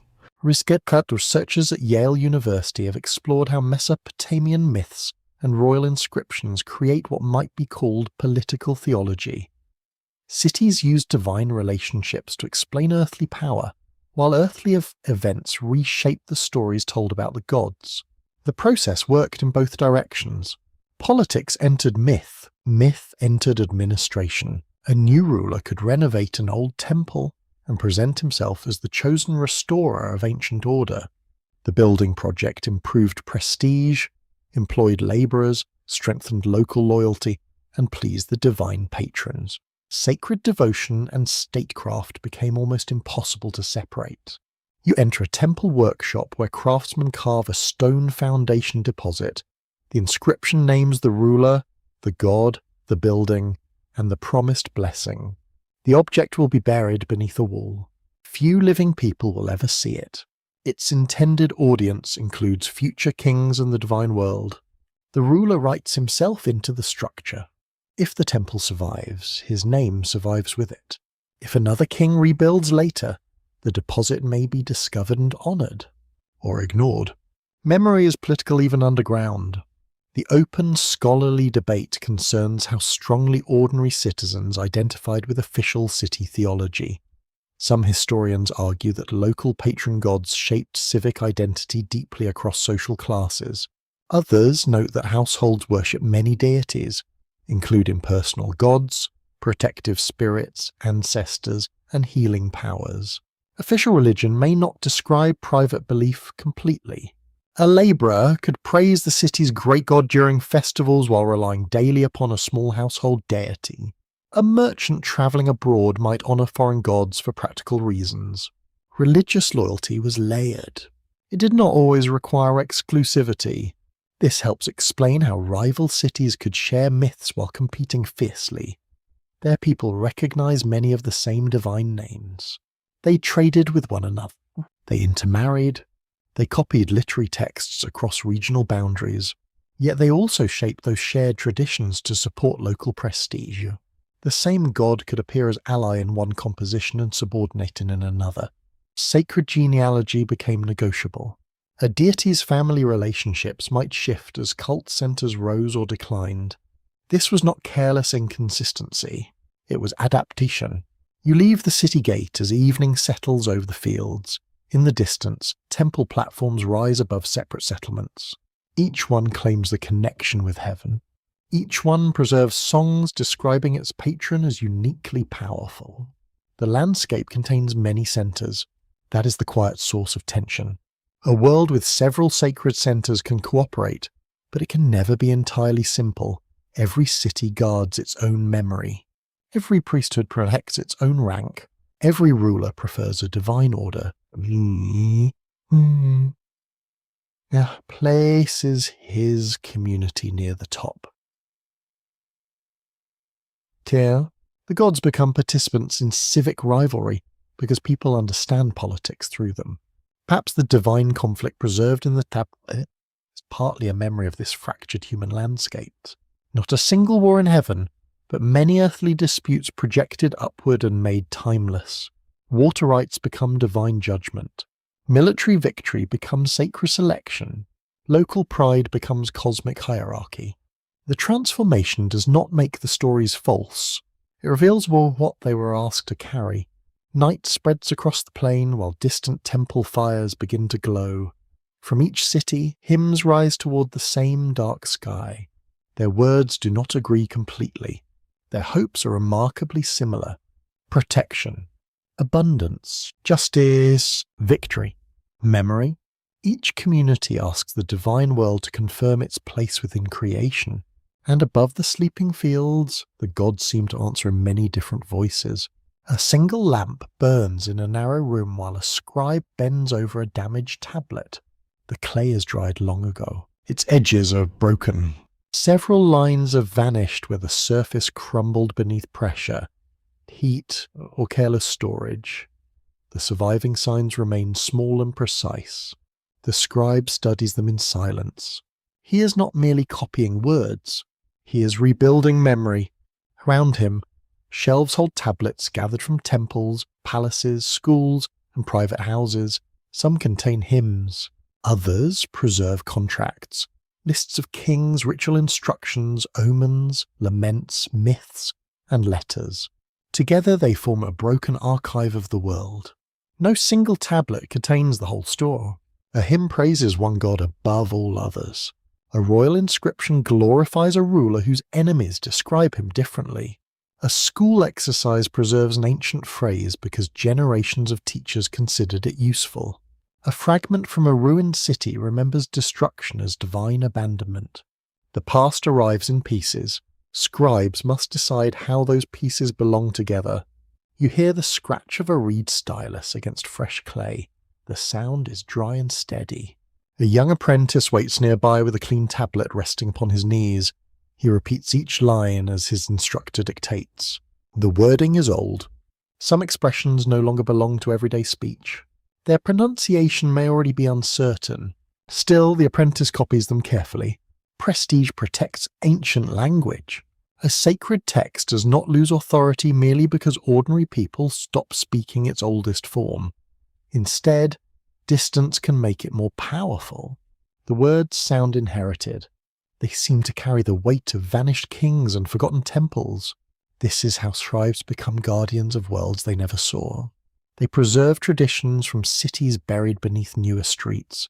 They copy stories composed under dynasties whose names survive only in lists. They give fresh tone to fading voices. Yet preservation is never neutral. Every selfie involves choice. A damaged sign must be interpreted.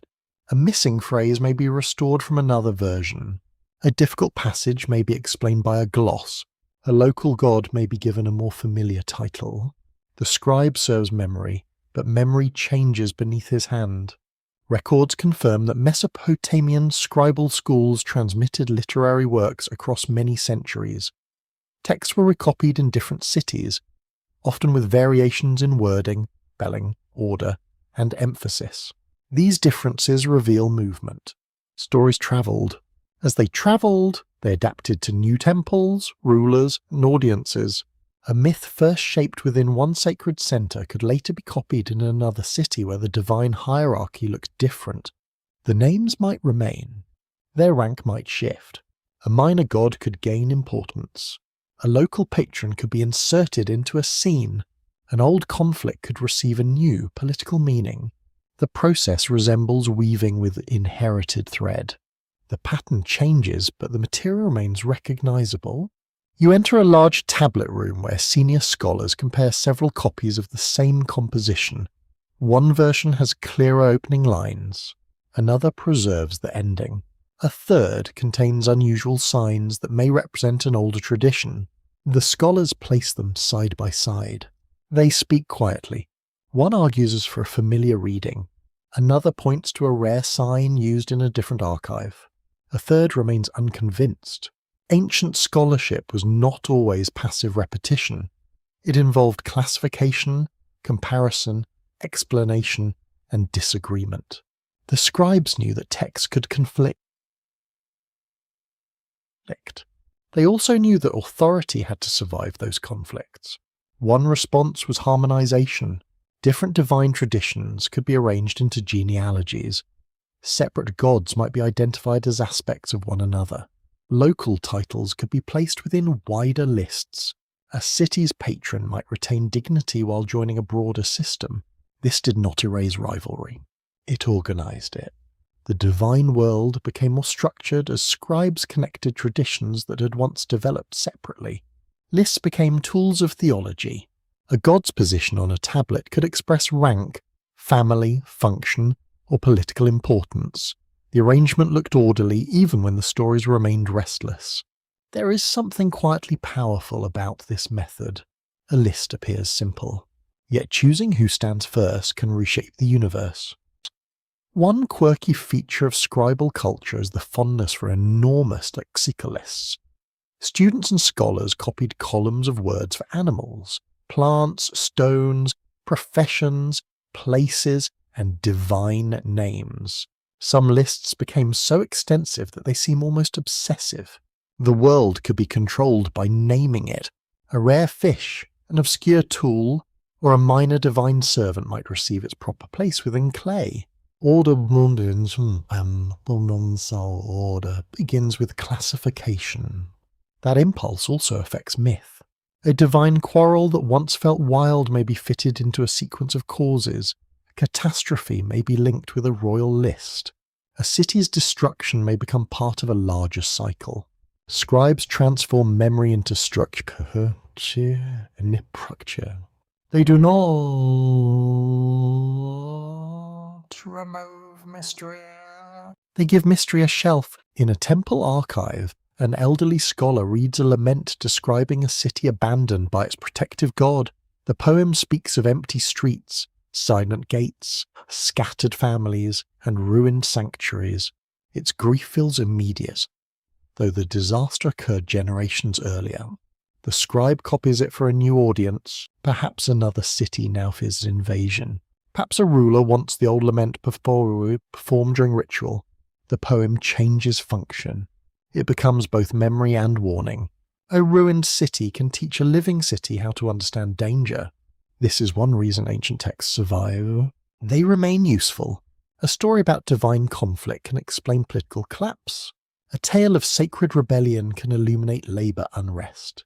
A flood account can speak to environmental fear. A descent into darkness can give shape to grief. Each age finds its own reflection inside inherited clay. Research associated with Oxford University has emphasized that Mesopotamian literature often reached its surviving form through long processes of compilation and editorial development. Many works cannot be assigned confidently to one author. They are layered creations. A phrase may belong to one era. A theological explanation may belong to another. A copied version may preserve both without revealing where one layer ends. The text becomes a meeting place for centuries. This complicates every attempt to recover a single original meaning. The open scholarly debate concerns how deliberately scribes reshaped older material. Some specialists emphasize conservative transmission and respect for established wording. Others see creative editors who reorganize traditions to address new political and theological conditions. Both tendencies likely existed. A school exercise may copy faithfully. A royal commission may revise strategically. A temple archive may preserve several conflicting versions without forcing agreement. The scribal world was not one mind, it was a community of institutions. You look over the shoulder of a copyist working under a new dynasty. His ruler controls lands once divided among older city-states. The archive must now speak to a broader realm. Local stories need wider relevance. A god associated with one city may be described through universal titles. A regional ruler may claim inheritance from many sacred centers.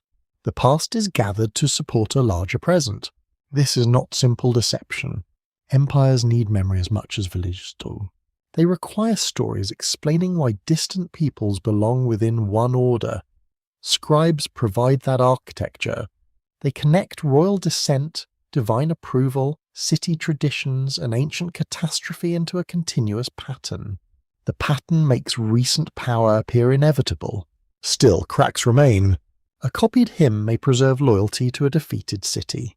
An old divine name may resist replacement. A lament may remember violence hidden by official victory inscriptions. Archives preserve more than rulers intend. Clay is obedient while wet. Once fired or dried, it becomes stubborn. A discarded tablet can survive beneath a collapsed wall. A school exercise may outlast a palace. A minor text may preserve the only surviving version of a forgotten tradition. The accident of survival becomes part of history.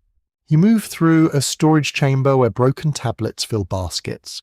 Some are marked for reuse, others await study. A fragment no larger than a hand contains several lines about a divine assembly. The names are damaged. The decision is unclear.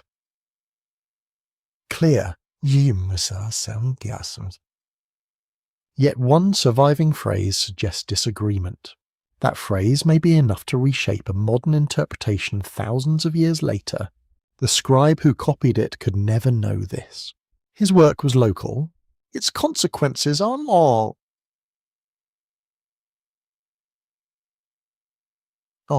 By preserving multiple voices, scribes allowed divine conflict to remain unresolved. They did not always smooth every contradiction. Sometimes they placed incompatible traditions beside one another. A god could be wise in one text and dangerous fellows in another.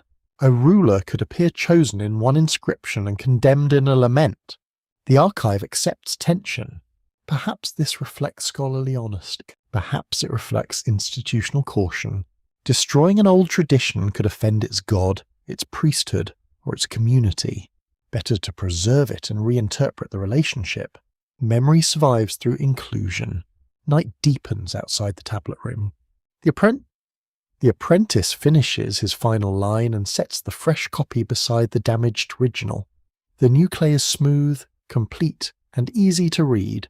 The old tablet remains broken, yet its voice has crossed the gap. The past has been renewed, not restored exactly. Something has changed in the copying. Something always does. The lamp flickers as the scribe inscribes the final sign. He lifts the stylus and studies the line. Behind him stand centuries of competing cities, shifting gods, vanished rulers, and forgotten disasters. Before him lies wet clay. Between them, his hand decides what memory becomes. A red sun lowers behind Babylon, turning the Euphrates into a narrow band of bronze. You approach through fields cut by canals and shaded by date palms. Farmers guide animals toward pens, while boatmen pull cargo beneath the city walls.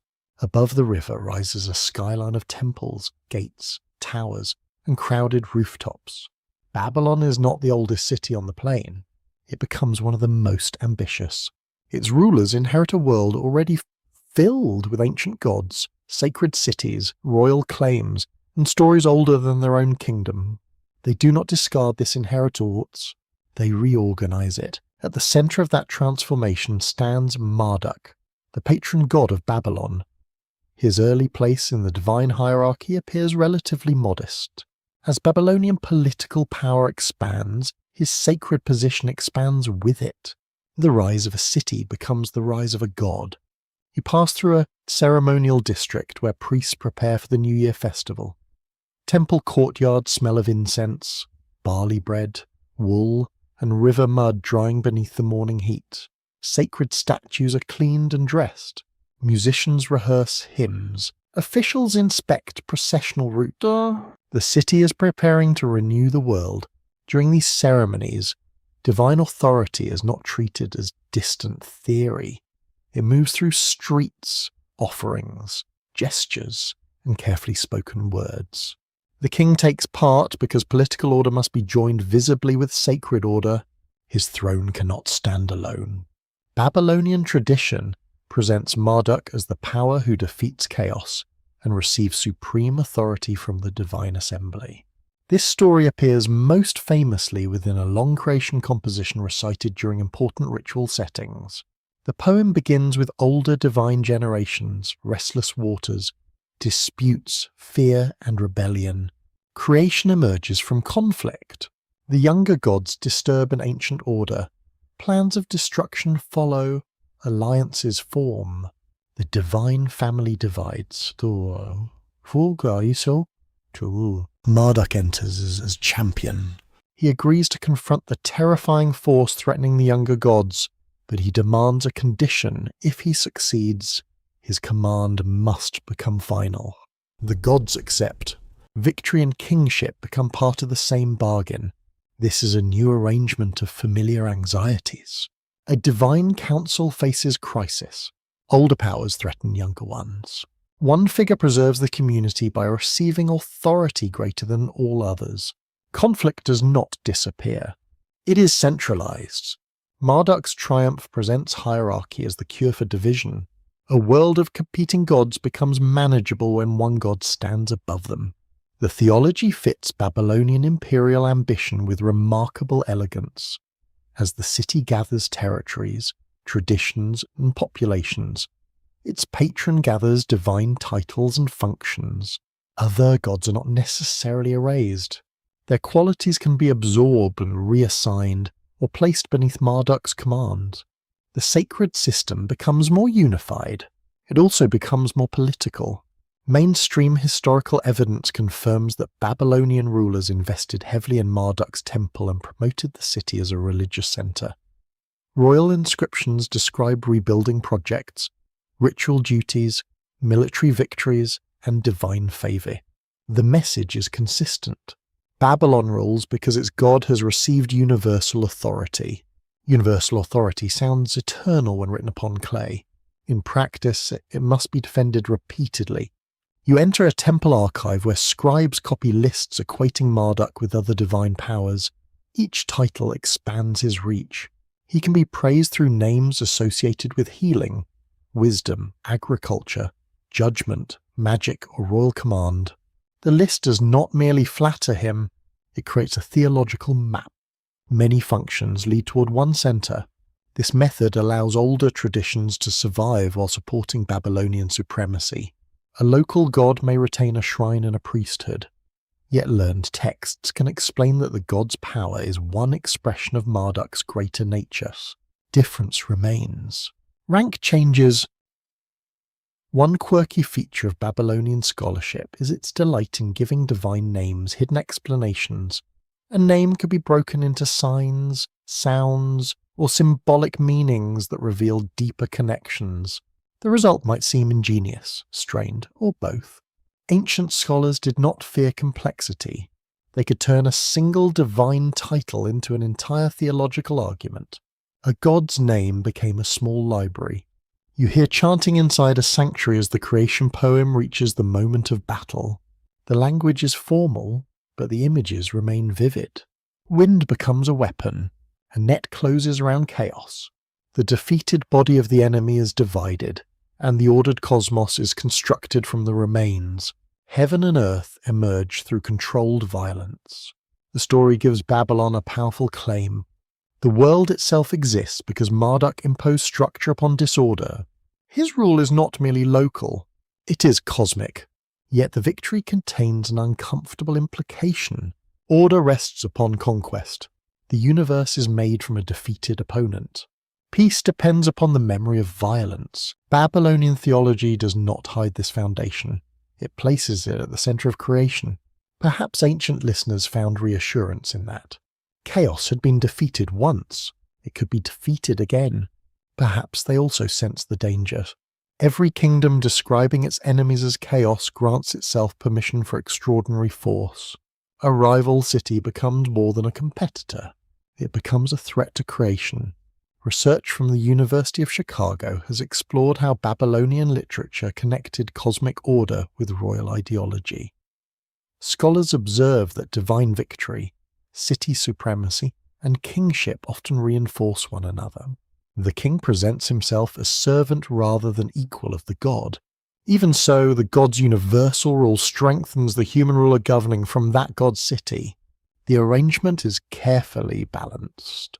Marduk receives ultimate glory. The palace receives legitimacy.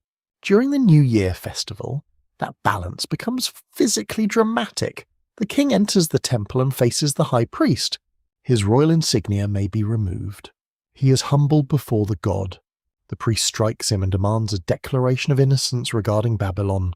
If tears appear, they can be interpreted as a favourable sign.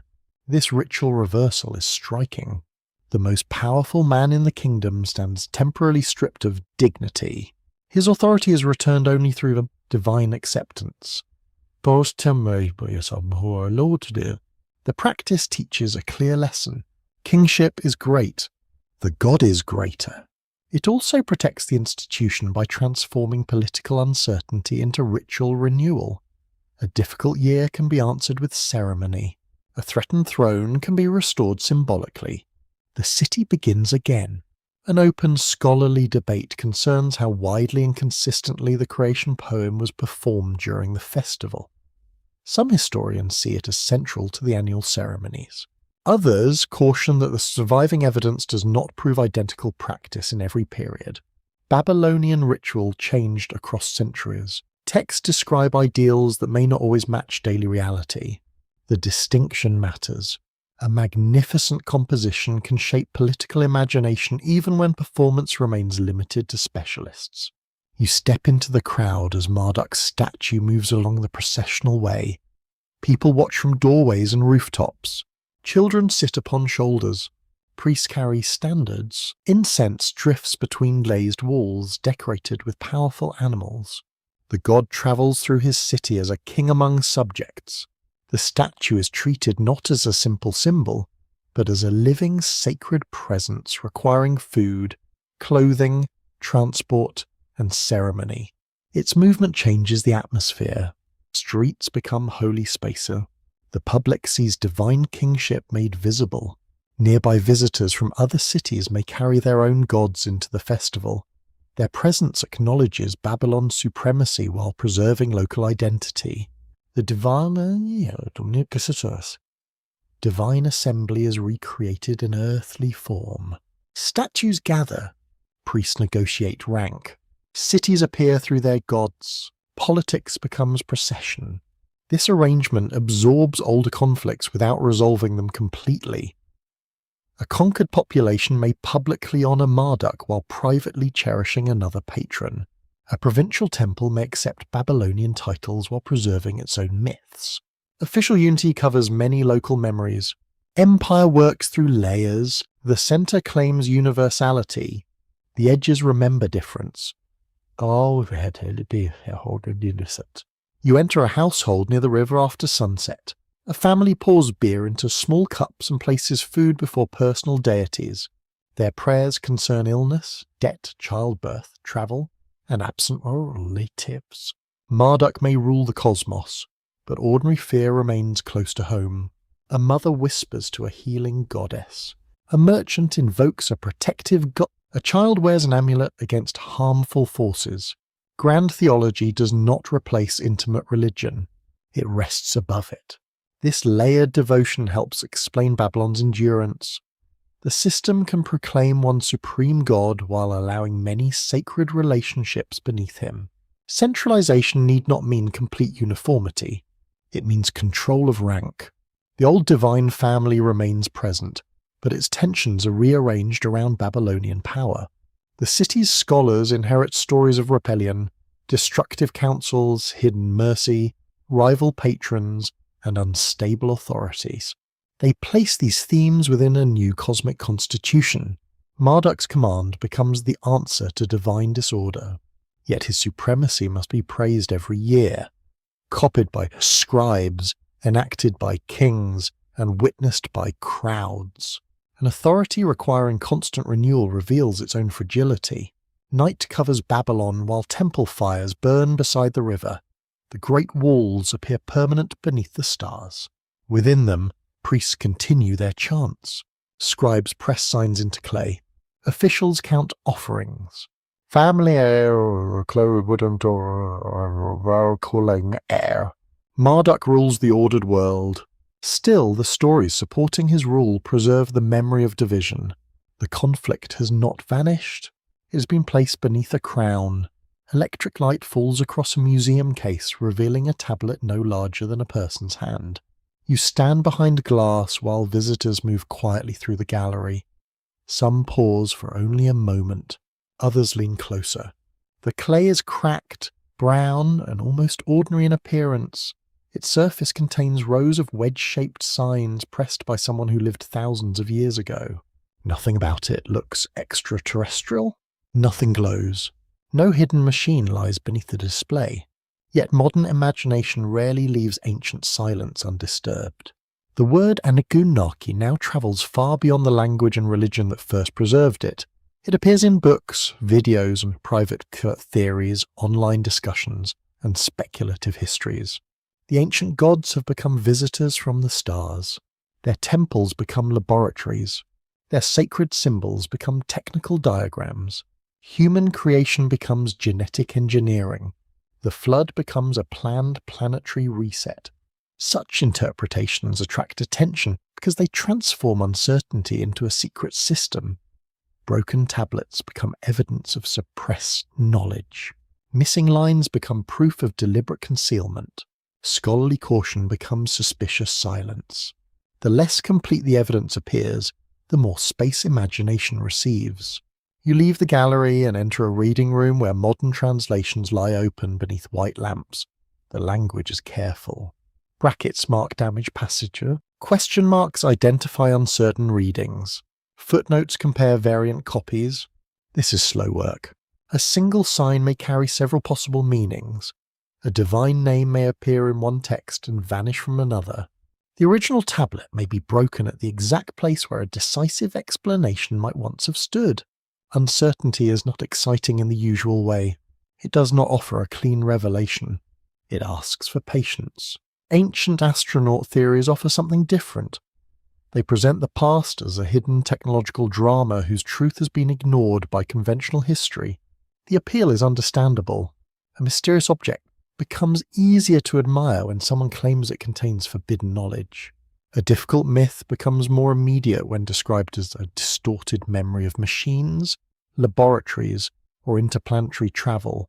The gods become engineers. Humanity becomes an experiment. The old stories begin to resemble modern fears. This resemblance is not accidental. Every generation interprets ancient text through its own world. Agricultural societies emphasize fertility and seasonal order. Imperial courts emphasize kingship and conquest. Modern industrial societies often imagine advanced technology behind sacred power. People once explained machines through mythology. Now they sometimes explain mythology through machines. Records confirm that the Anunnaki appear within Mesopotamian religious literature as a group of deities whose role changes according to period and composition. They can be connected with divine assemblies, fate, the underworld, or the great gods. The texts do not describe them consistently as travellers from another planet. They do not present a unified technical account of human engineering. The modern story depends upon the selective readings rather than the full range of surviving material. This does not mean every ancient question has been solved. It means uncertainty should not be replaced by certainty without evidence. You examine a seal impression enlarged on a screen. A seated deity faces a worshipper. A star symbol appears above. A crescent stands nearby. Modern viewers may see planets arranged in a scientific model. Specialists often interpret the symbols as divine emblems, celestial markers, or elements of ritual imagery. The difference lies not only in what the image contains, it lies in what the viewer expects to find. A circle can become a planet. A horned crown can become a helmet. A winged figure can become a pilot. Meaning changes when modern assumptions enter the room. One quirky example involves carved objects sometimes described online as handbags carried by ancient beings. Similar shapes appear in several cultures and have encouraged elaborate theories.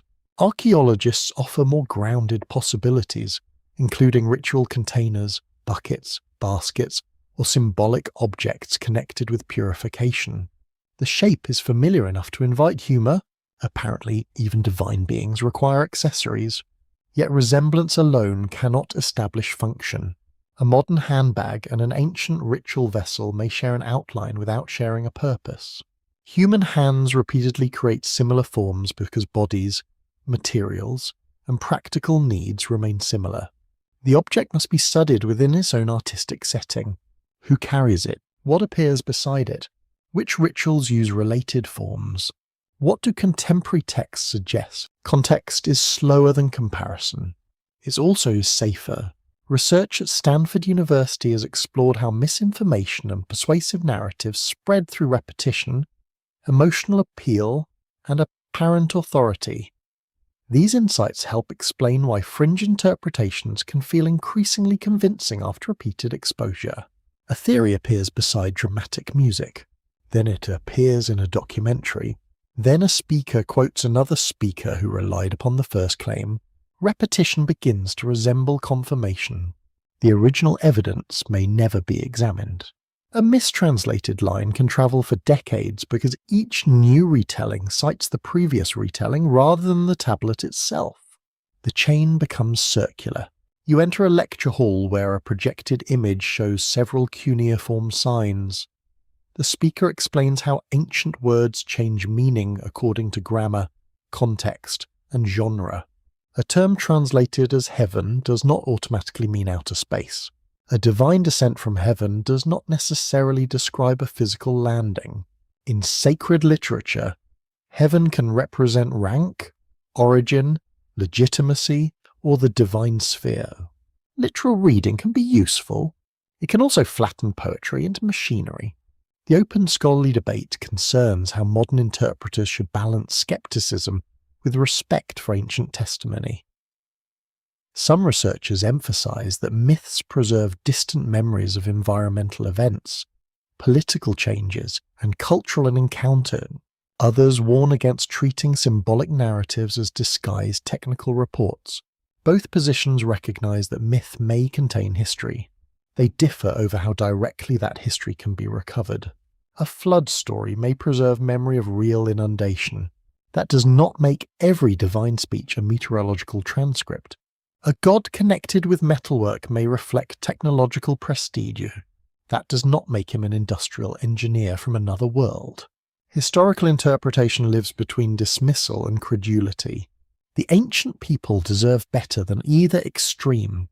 To dismiss their gods as childish inventions ignores the sophistication of their society. To recast those gods as misunderstood machines ignores their own religious language.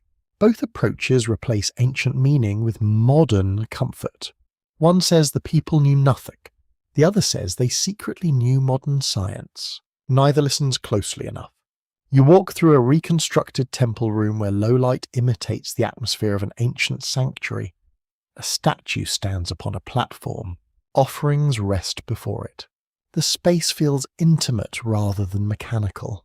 Worshippers entering such a room did not believe they were visiting a control station. They approached a living, sacred presence. They brought food, textiles, music, incense, and prayer. Their rituals expressed dependence, gratitude, fear, and negotiation. To them, divine beings were not merely powerful objects. They possessed intention. They could become pleased, offended, distant, or protective. Modern technological language changes that relationship. A machine does not require a hymn. A laboratory does not need mourning rites. An aircraft does not grant kingship. Once the sacred world becomes hardware, much of its human meaning disappears. The transformation remains attractive because technology now occupies the place mystery once held. People trust machines to explain power. A glowing screen appears more believable than a divine vision. A distant planet seems more acceptable than a sacred realm. The modern mind does not always reject mythology. Sometimes it rebuilds mythology with metal. This is where fringe stories become culturally revealing. They may tell us less about ancient Mesopotamia than about modern anxiety. Their secret rulers resemble fears of hidden governments. Their genetic experiments resemble concerns about biotechnology. Their planetary catastrophes resemble environmental dread. Their suppressed archives resemble distrust of institutions. The ancient gods become masks worn by contemporary uncertainty. Perhaps that is why the theories persist even when individual claims are corrected. The emotional structure remains useful. A hidden group controls history. Humanity has forgotten its true origin. Authority is concealed dangerousness to knowledge. Disaster may return. These themes are powerful because they resemble myth itself. They offer fear and meaning together. You return to the museum case as the gallery grows quiet. The tablet remains under glass, patient beneath electric light. It does not confirm every modern dream. It does not surrender every ancient secret. Its damage is real. Its silence is real. Its surviving words belong to people who understood their world through rivers, temples, kings, labor, family, disease, death, and divine presence. Their questions were profound without requiring visitors from the stars. Why does suffering exist? Why do rulers claim sacred approval? Why do cities rise and vanish? Why do the gods disagree? Why does humanity serve powers it cannot fully understand? Those questions remain unsettling because they have not become obsolete. The tablet offers no easy escape from them. Perhaps that is the hidden reason modern fantasies gather around ancient clay. A difficult human story can feel easier when transformed into a cosmic conspiracy, yet the deeper mystery survives without machines. It waits in the possibility that the gods reflected human institutions, human fears, and human conflicts so clearly that their quarrels still feel familiar. The museum lights begin to dim. Visitors move toward the exit. Behind the glass, the signs remain small, silent, and incomplete. They do not reveal a spacecraft. They reveal something stranger. They reveal how eagerly every age creates the past it needs. Moonlight settles across the exposed bricks of an ancient ruin, softening every broken edge. You stand where a temple courtyard once received offerings, petitions, and royal visitors. The walls no longer rise high enough to hide the horizon. Wind passes freely through rooms that once guarded sacred secrets. The silence invites interpretation. What did the conflict among the gods truly mean? Perhaps it preserved a memory of rivalry between cities. Perhaps it expressed tension between rulers and priests, farmers and officials, order and adaptation. Perhaps it carried several meanings at once. Ancient myths rarely behave like locked boxes containing one hidden answer. They resemble deep wells whose reflections change with the position of the observer. A king looking into the story may see authority. A labourer may see exhaustion. A priest may see ritual danger. A grieving parent may see divine uncertainty. The same divine quarrel can hold each experience without becoming simple. You walk along the foundation of a vanished sanctuary. Small stones press through the soles of your sandals. Somewhere beneath the surface lie discarded bowls, broken seals, animal bones, charcoal and clay tablets. Archaeology recovers these objects carefully. Interpretation attempts something more difficult. It tries to recover relationships. Who controlled grain? Who decided when canals were repaired? Who could enter the inner temple? Who carried burdens without choosing them? Who claimed that a command came from heaven? These questions move the divine conflict closer to ordinary life. The gods may appear immense, but their disputes often resemble human institutions enlarged beyond mortality. A council debate. A leader gives an order, a clever official finds another path. A powerful city promotes its patron, a defeated city remembers events differently. The divine world becomes a mirror held above society. The mirror distorts scale, not structure. This does not mean ancient worshippers invented gods merely to describe politics. Their religious experience was sincere, complex, and woven into every part of life. Rainfall, childbirth, disease, dreams, war, harvest, and death could all reveal sacred intention. The gods were not literary decorations. They were active presences within the understood world. Still, people imagined divine society using patterns available to them. Heaven had assemblies because cities had assemblies, and the gods owned estates because temples and palaces owned estates. Divine rank resembled social rank. Sacred conflict carried the emotional truth of earthly conflict. Records from ancient administrative archives confirm that Mesopotamian society depended upon organized labor, controlled irrigation, institutional storage, and unequal access to resources. These systems made urban civilization possible. They also created tension. A canal required cooperation, but the distribution of its water could produce resentment.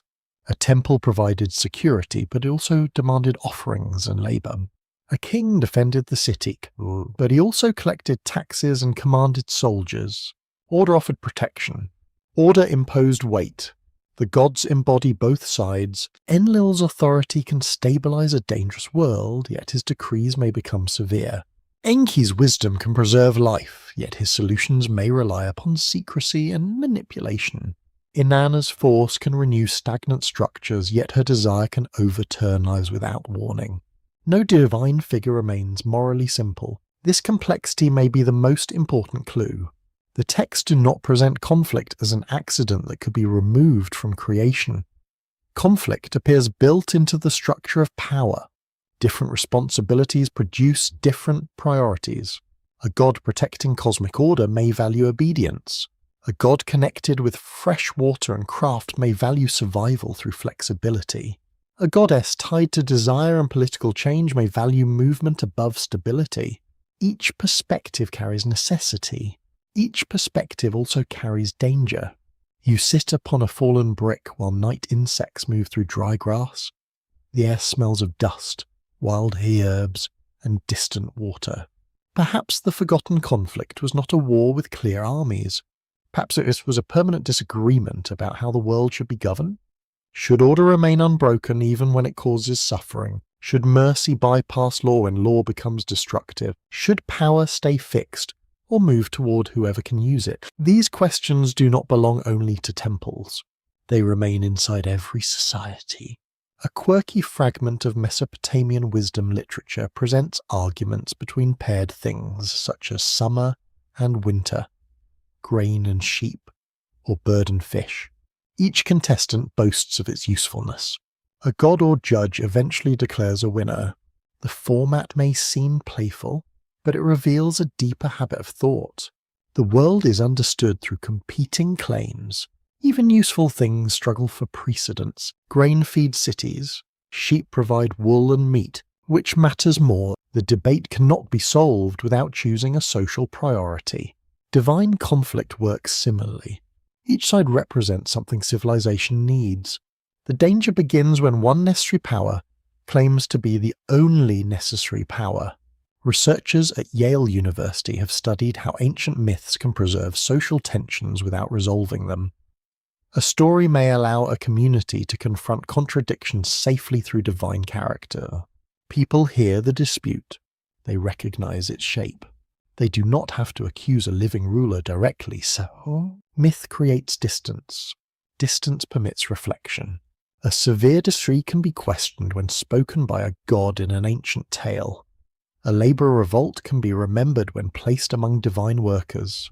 Political anxiety becomes sacred narrative. Sacred narrative becomes cultural memory. The open scholarly debate concerns how directly these myths correspond to actual historical events. Some historians search for echoes of political change, environmental disaster, or conflict between institutions. Others emphasize that myth follows symbolic patterns not tied to one event.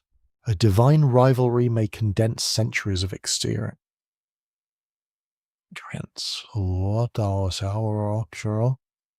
It may combine floods, dynastic struggles, theological competition, and household fears into one narrative structure. The desire to find a single historical conflict may therefore be misleading. There may have been no single moment when the Anunnaki divided. The division may represent an enduring condition. Power rarely speaks with one voice. You rise and continue through the ruins as the clouds cover the moon, the landscape becomes darker, and the ancient walls appear almost whole for a moment. Imagination restores roofs, doors, lamps, and painted plaster. Priests move through corridors. Officials carry sealed tablets. Petitioners wait near gates. Somewhere within the sanctuary, a hymn describes the gods sitting in judgment. Outside, workers continue lifting baskets. The sacred and practical worlds touch through labor. Perhaps humanity's role in the conflict begins there. People are created in the text to carry burdens, maintain offerings, cultivate fields, and sustain divine order. Yet humans also become witnesses. They preserve stories about the gods' failures. This is a remarkable reversal. The servants remember the masters. Clay tablets record divine indecision, anger, fear, hunger, jealousy, and regret. Humanity may serve the gods, but humanity also judges them through memory. A scribe copying a flood account does not openly condemn divine authorities. Still, the story preserves the consequences of a catastrophic decision. A hymn praising a god may sit beside a lament asking why that god abandoned a city. Devotion at and accusation share the same archival. The people do not reject the sacred world. They speak honestly from within it. This honesty gives the text their unsettling depth. The gods remain worthy of worship, yet they are not free from conflict. Their power does not guarantee unity. Their knowledge does not prevent error. Their immortality does not produce emotional peace. They resemble humanity most strongly at the very height of their authority. Perhaps this is why the stories endure. A perfect divine world would offer little reflection of human experience. A divided divine world feels painfully familiar. Families disagree about duty. Governments divide over justice. Institutions defend their survival. Compassion enters through unofficial paths. Ambition disguises itself as necessity. Every age recognizes these patterns. The Anunnaki become ancient names for tensions that never truly disappear. You reach the edge of the ruin where cultivated land begins.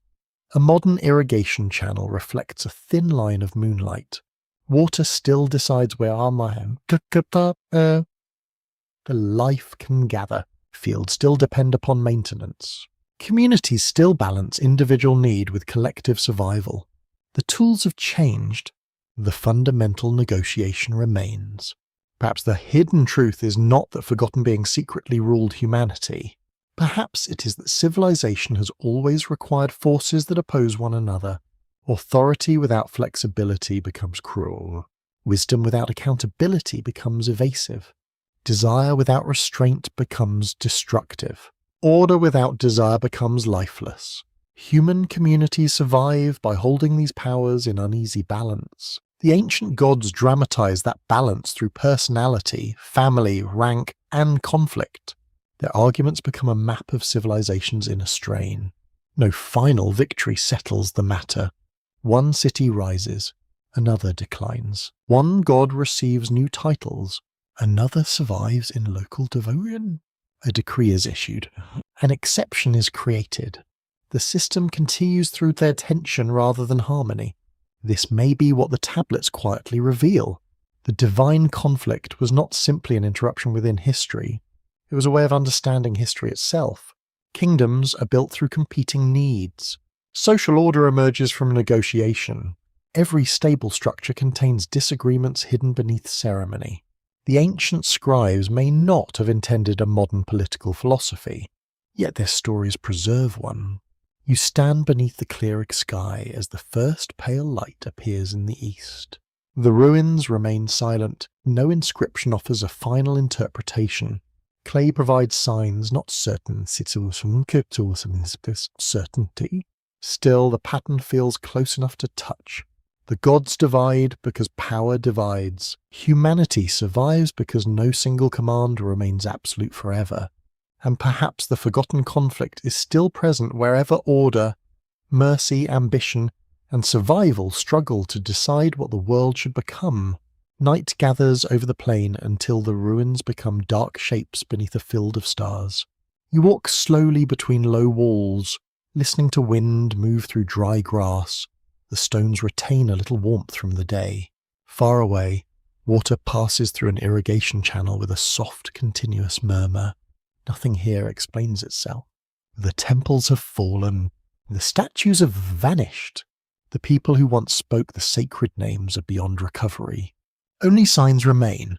A tablet may preserve part of a speech, but lose the name of its speaker. A hymn may praise divine unity, while another text reveals disagreement. A royal inscription may declare eternal order, though the dynasty that commissioned it survived only a few generations. Silence gathers between every statement. That silence is not empty. It contains everything the scribes assume their readers already knew. It holds familiar ceremonies, local rivalries, vanished jokes, ritual gestures, and political fears. It preserves meanings too ordinary to explain in writing. Modern readers approach the clay without that surrounding world. They see the words. They do not hear the temple singer's melody. They do not smell the incense burning nearby. They do not know which official was watching the scribe, or which ruler benefited from the chosen version. The surviving text is a doorway without the room behind it. You pause beside a broken threshold where priests may once have crossed before dawn. A shallow groove remains in the stone. Thousands of feet created it. No name survives for those people. Their repeated movement left a mark more permanent than their identities. History often works this way. A famous king appears in an inscription, while the workers who raised his walls become anonymous pressure within the earth. A god receives a magnificent hymn, while the singers disappear. A scribe preserves a cosmic dispute, yet his own private thoughts remain unknown. The great story rests upon countless forgotten lives. Perhaps the silence between signs belongs partly to them. It belongs to the woman who carried grain into a temple storehouse. It belongs to the boatman who feared a rising river. It belongs to the child practicing difficult signs beside an impatient teacher. It belongs to the soldier standing at a disputed canal boundary, wondering whether the gods truly favoured the battle. Their experiences shaped the world from which the myths emerged. They may never have entered the myths by name. A mainstream historical fact remains visible beneath the sacred language. Mesopotamian cities depended upon coordinated labour, fragile water systems, temple institutions, trade networks, and rulers capable of organising defence. These systems created wealth and vulnerability together. A failed canal could damage harvests. A broken alliance could expose cities. A royal succession could divide officials. A religious dispute could become a political crisis. The people lived inside structures requiring constant maintenance. Their gods did too. Divine order was not imagined as effortless. It demanded councils, decrees, messengers, offerings, rituals, guardians, and repeated acts of renewals. The heavens resembled a government because government itself was difficult. Order had to be made again each day. You enter the remains of a small room where several tablets were once stored in baskets. When the building collapsed, fire hardened some of them. Destruction preserved what ordinary storage might have lost. This is one of archaeology's quiet ironies. Disaster can become an archive. A peaceful household may leave little behind. A burned palace can preserve thousands of records. The past reaches the present through accidents no one intended. One quirky example appears in tablets bearing fingerprints along their edges. A thumb pressed into wet clay may survive beside a hymn concerning immortal gods. The print belongs to a mortal person whose name may be lost. The mark is intimate. You can imagine the hand lifting the tablet, turning it toward a lamp, and checking the final line. A living body touched the clay. Time did not remove the touch. Such traces complicate the idea of ancient remoteness. The people feel distant until one careless fingerprint appears. Then the distance narrows. The person becomes almost present. He may have been tired. She may have been hurried. The tablet may have been routine work completed before the evening meal. Grand mysteries often survive through ordinary gestures. Researchers at the University of California have studied how archaeological context helps reconstruct the social life surrounding written objects. A tablet's location, shape, handwriting, and associated materials may reveal whether it belonged to a school, household, temple, or palace. Meaning depends upon setting. A myth copied by a student serves a different immediate purpose from the same myth recited during ceremony. One teaches writing, the other creates sacred obeisance. The words may resemble each other. Their social lives differ. The open scholarly debate concerns how much confidence interpreters should place in reconstructed systems of Mesopotamian belief. Some specialists emphasize recurring patterns linking divine hierarchy, city politics, ritual, community, and kingship. Others warn that surviving texts represent only a fraction of ancient thought, often shaped by elite institutions. Ordinary belief may have been more varied than the archives suggest. The debate remains important because absence can look like uniformity. When most surviving documents come from trained scribes, the scribal world may appear to be everyone's world. It was influential. It was not complete. You move beyond the tablet room and climb a low mound beneath the stars. From here, scattered lights from modern settlements appear across the plain. Electric lamps replace oil flames. Machines move water through canals. Roads cross places where ancient walls lie buried. The landscape continues to support life because people continue negotiating with water, soil, heat, and distance. The old cities are gone. The conditions that shape them remain. This continuity gives the divine stories their quiet force. They emerge from a particular land, yet their questions exceed it. What does authority owe those who sustain it? Can law remain just when circumstances change? Why do powerful institutions resist admitting error? How does memory survive when rulers rewrite the past? Why does mercy so often enter through unofficial paths? These questions are not hidden because someone deliberately concealed them. They are hidden because familiar stories can become invisible through repetition. A myth heard many times may seem simple.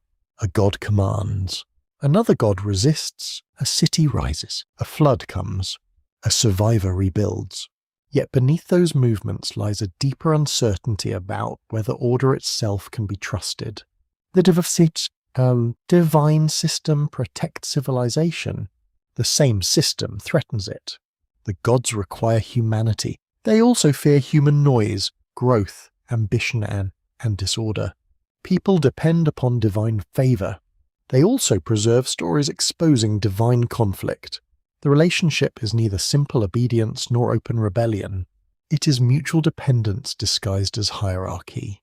Perhaps this was the truth ancient listeners sensed during ceremonies.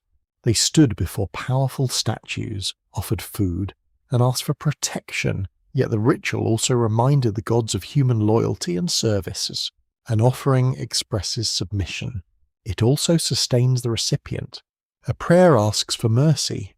It also recalls an obligation. The worshipper kneels, but the relationship is not empty of negotiation. The silence between the signs may contain this unspoken knowledge. The gods are mighty. The gods need remembrance. Without temples, their names fade. Without singers, their hymns disappear. Without scribes, their disputes dissolve into dust. Humanity cannot command immortality, yet humanity grants a form of survival through memory. The gods remain because mortal hands copied their steeds. This reverses the expected order. People seek eternal life from divine powers. Divine powers receive historical life from people. The Anunnaki once belonged to rituals, cities, and learned traditions. Their ancient worship ceased, but their names crossed thousands of years because clay endured. No god on the tablets speaks without a human hand. No heavenly council reaches the present without a mortal scribe. The hidden conflict therefore ends in a strange dependence. The immortals need the dead. You stand still while a faint wind moves across the mound. The stars appear brighter away from city light. Some were watched by ancient diviners seeking messages within their movement. The same stars now shine over excavated walls and museum shelves. They offer no translation. They keep their distance. Perhaps no final explanation waits beneath the ruins. Perhaps the conflict was political, theological, social, environmental, and psychological at once. Perhaps every surviving version preserves one angle of a larger system that no single city understood completely. The fragments refuse to become one perfect account. That refusal may be honest. Human history rarely forms a clean pattern while people are living through it. Causes overlap. Memories compete. Victors simplify. Survivors remember differently. Only later do scholars attempt to draw firm lines. The tablets resist those lines. They preserve contradiction as part of the record. One god protects life, another protects order. A goddess overturns boundaries. A council seeks a unus. A city claims supremacy. A scribe copies several versions. No final voice silences the others. The forgotten conflict remains forgotten not because every trace disappeared, but because no single trace explains it. You must listen to the saints. You must notice the damaged lines. You must accept that ambiguity is not failure. It is the shape of the surviving truth. The stars continue turning above the plain. Wind moves through the grass. Beneath your feet, broken signs wait in darkness. Their story is incomplete. Perhaps it was always meant to be. and perhaps the silence between them is where the oldest memory still lives. The night grows softer now. The ruins lose their sharpness beneath the deepening sky, and every broken wall becomes a gentle outline against the earth. You no longer need to solve the argument. You do not need to decide which god was right, which city preserved the oldest version, or which fragment contains the final clue. The clay can rest. The questions can rest beside it. You breathe slowly while the distant water continues moving through the channel. Its sound remains steady, neither hurried nor loud. Reeds bend along the bank. Cool air passes across the fields. Somewhere beyond the darkness, a small household lamp is being extinguished. The ancient cities once filled these plains with footsteps, voices, animals, music, bargaining, prayer, and fear. Now the land is quiet. The people have gone into memory. Their gods have entered stories. Their kings have become names beneath museum glass. Yet the night remains much as they knew it. Stars gather above open country. Wind touches warm brick. Water searches patiently for the lowest ground. You may imagine the last scribe setting down his stylus. His hands are tired, and the room smells of clay and fading oil. He does not know who will read his signs. He only knows that the word should remain. He places the tablet upon a shelf. The lamp flickers once, then darkness enters gently. Centuries pass without a sound. Walls fall. Sand gathers. Roots move through forgotten rooms. Still the tablet waits, and now its silence reaches you. Not as a warning, not as a command, only as a distant human presence beneath the long night. Perhaps the gods were divided. Perhaps the people were divided too. Perhaps every civilization carries such fractures quietly within its walls. You do not need a final answer tonight. Let the stars keep what the tablets cannot explain. Let the rivers carry away the last sharp question. Let the ancient names soften into the darkness. The plain is peaceful now. The wind is low. The story is not yet complete, and perhaps it never needs to be. Good night.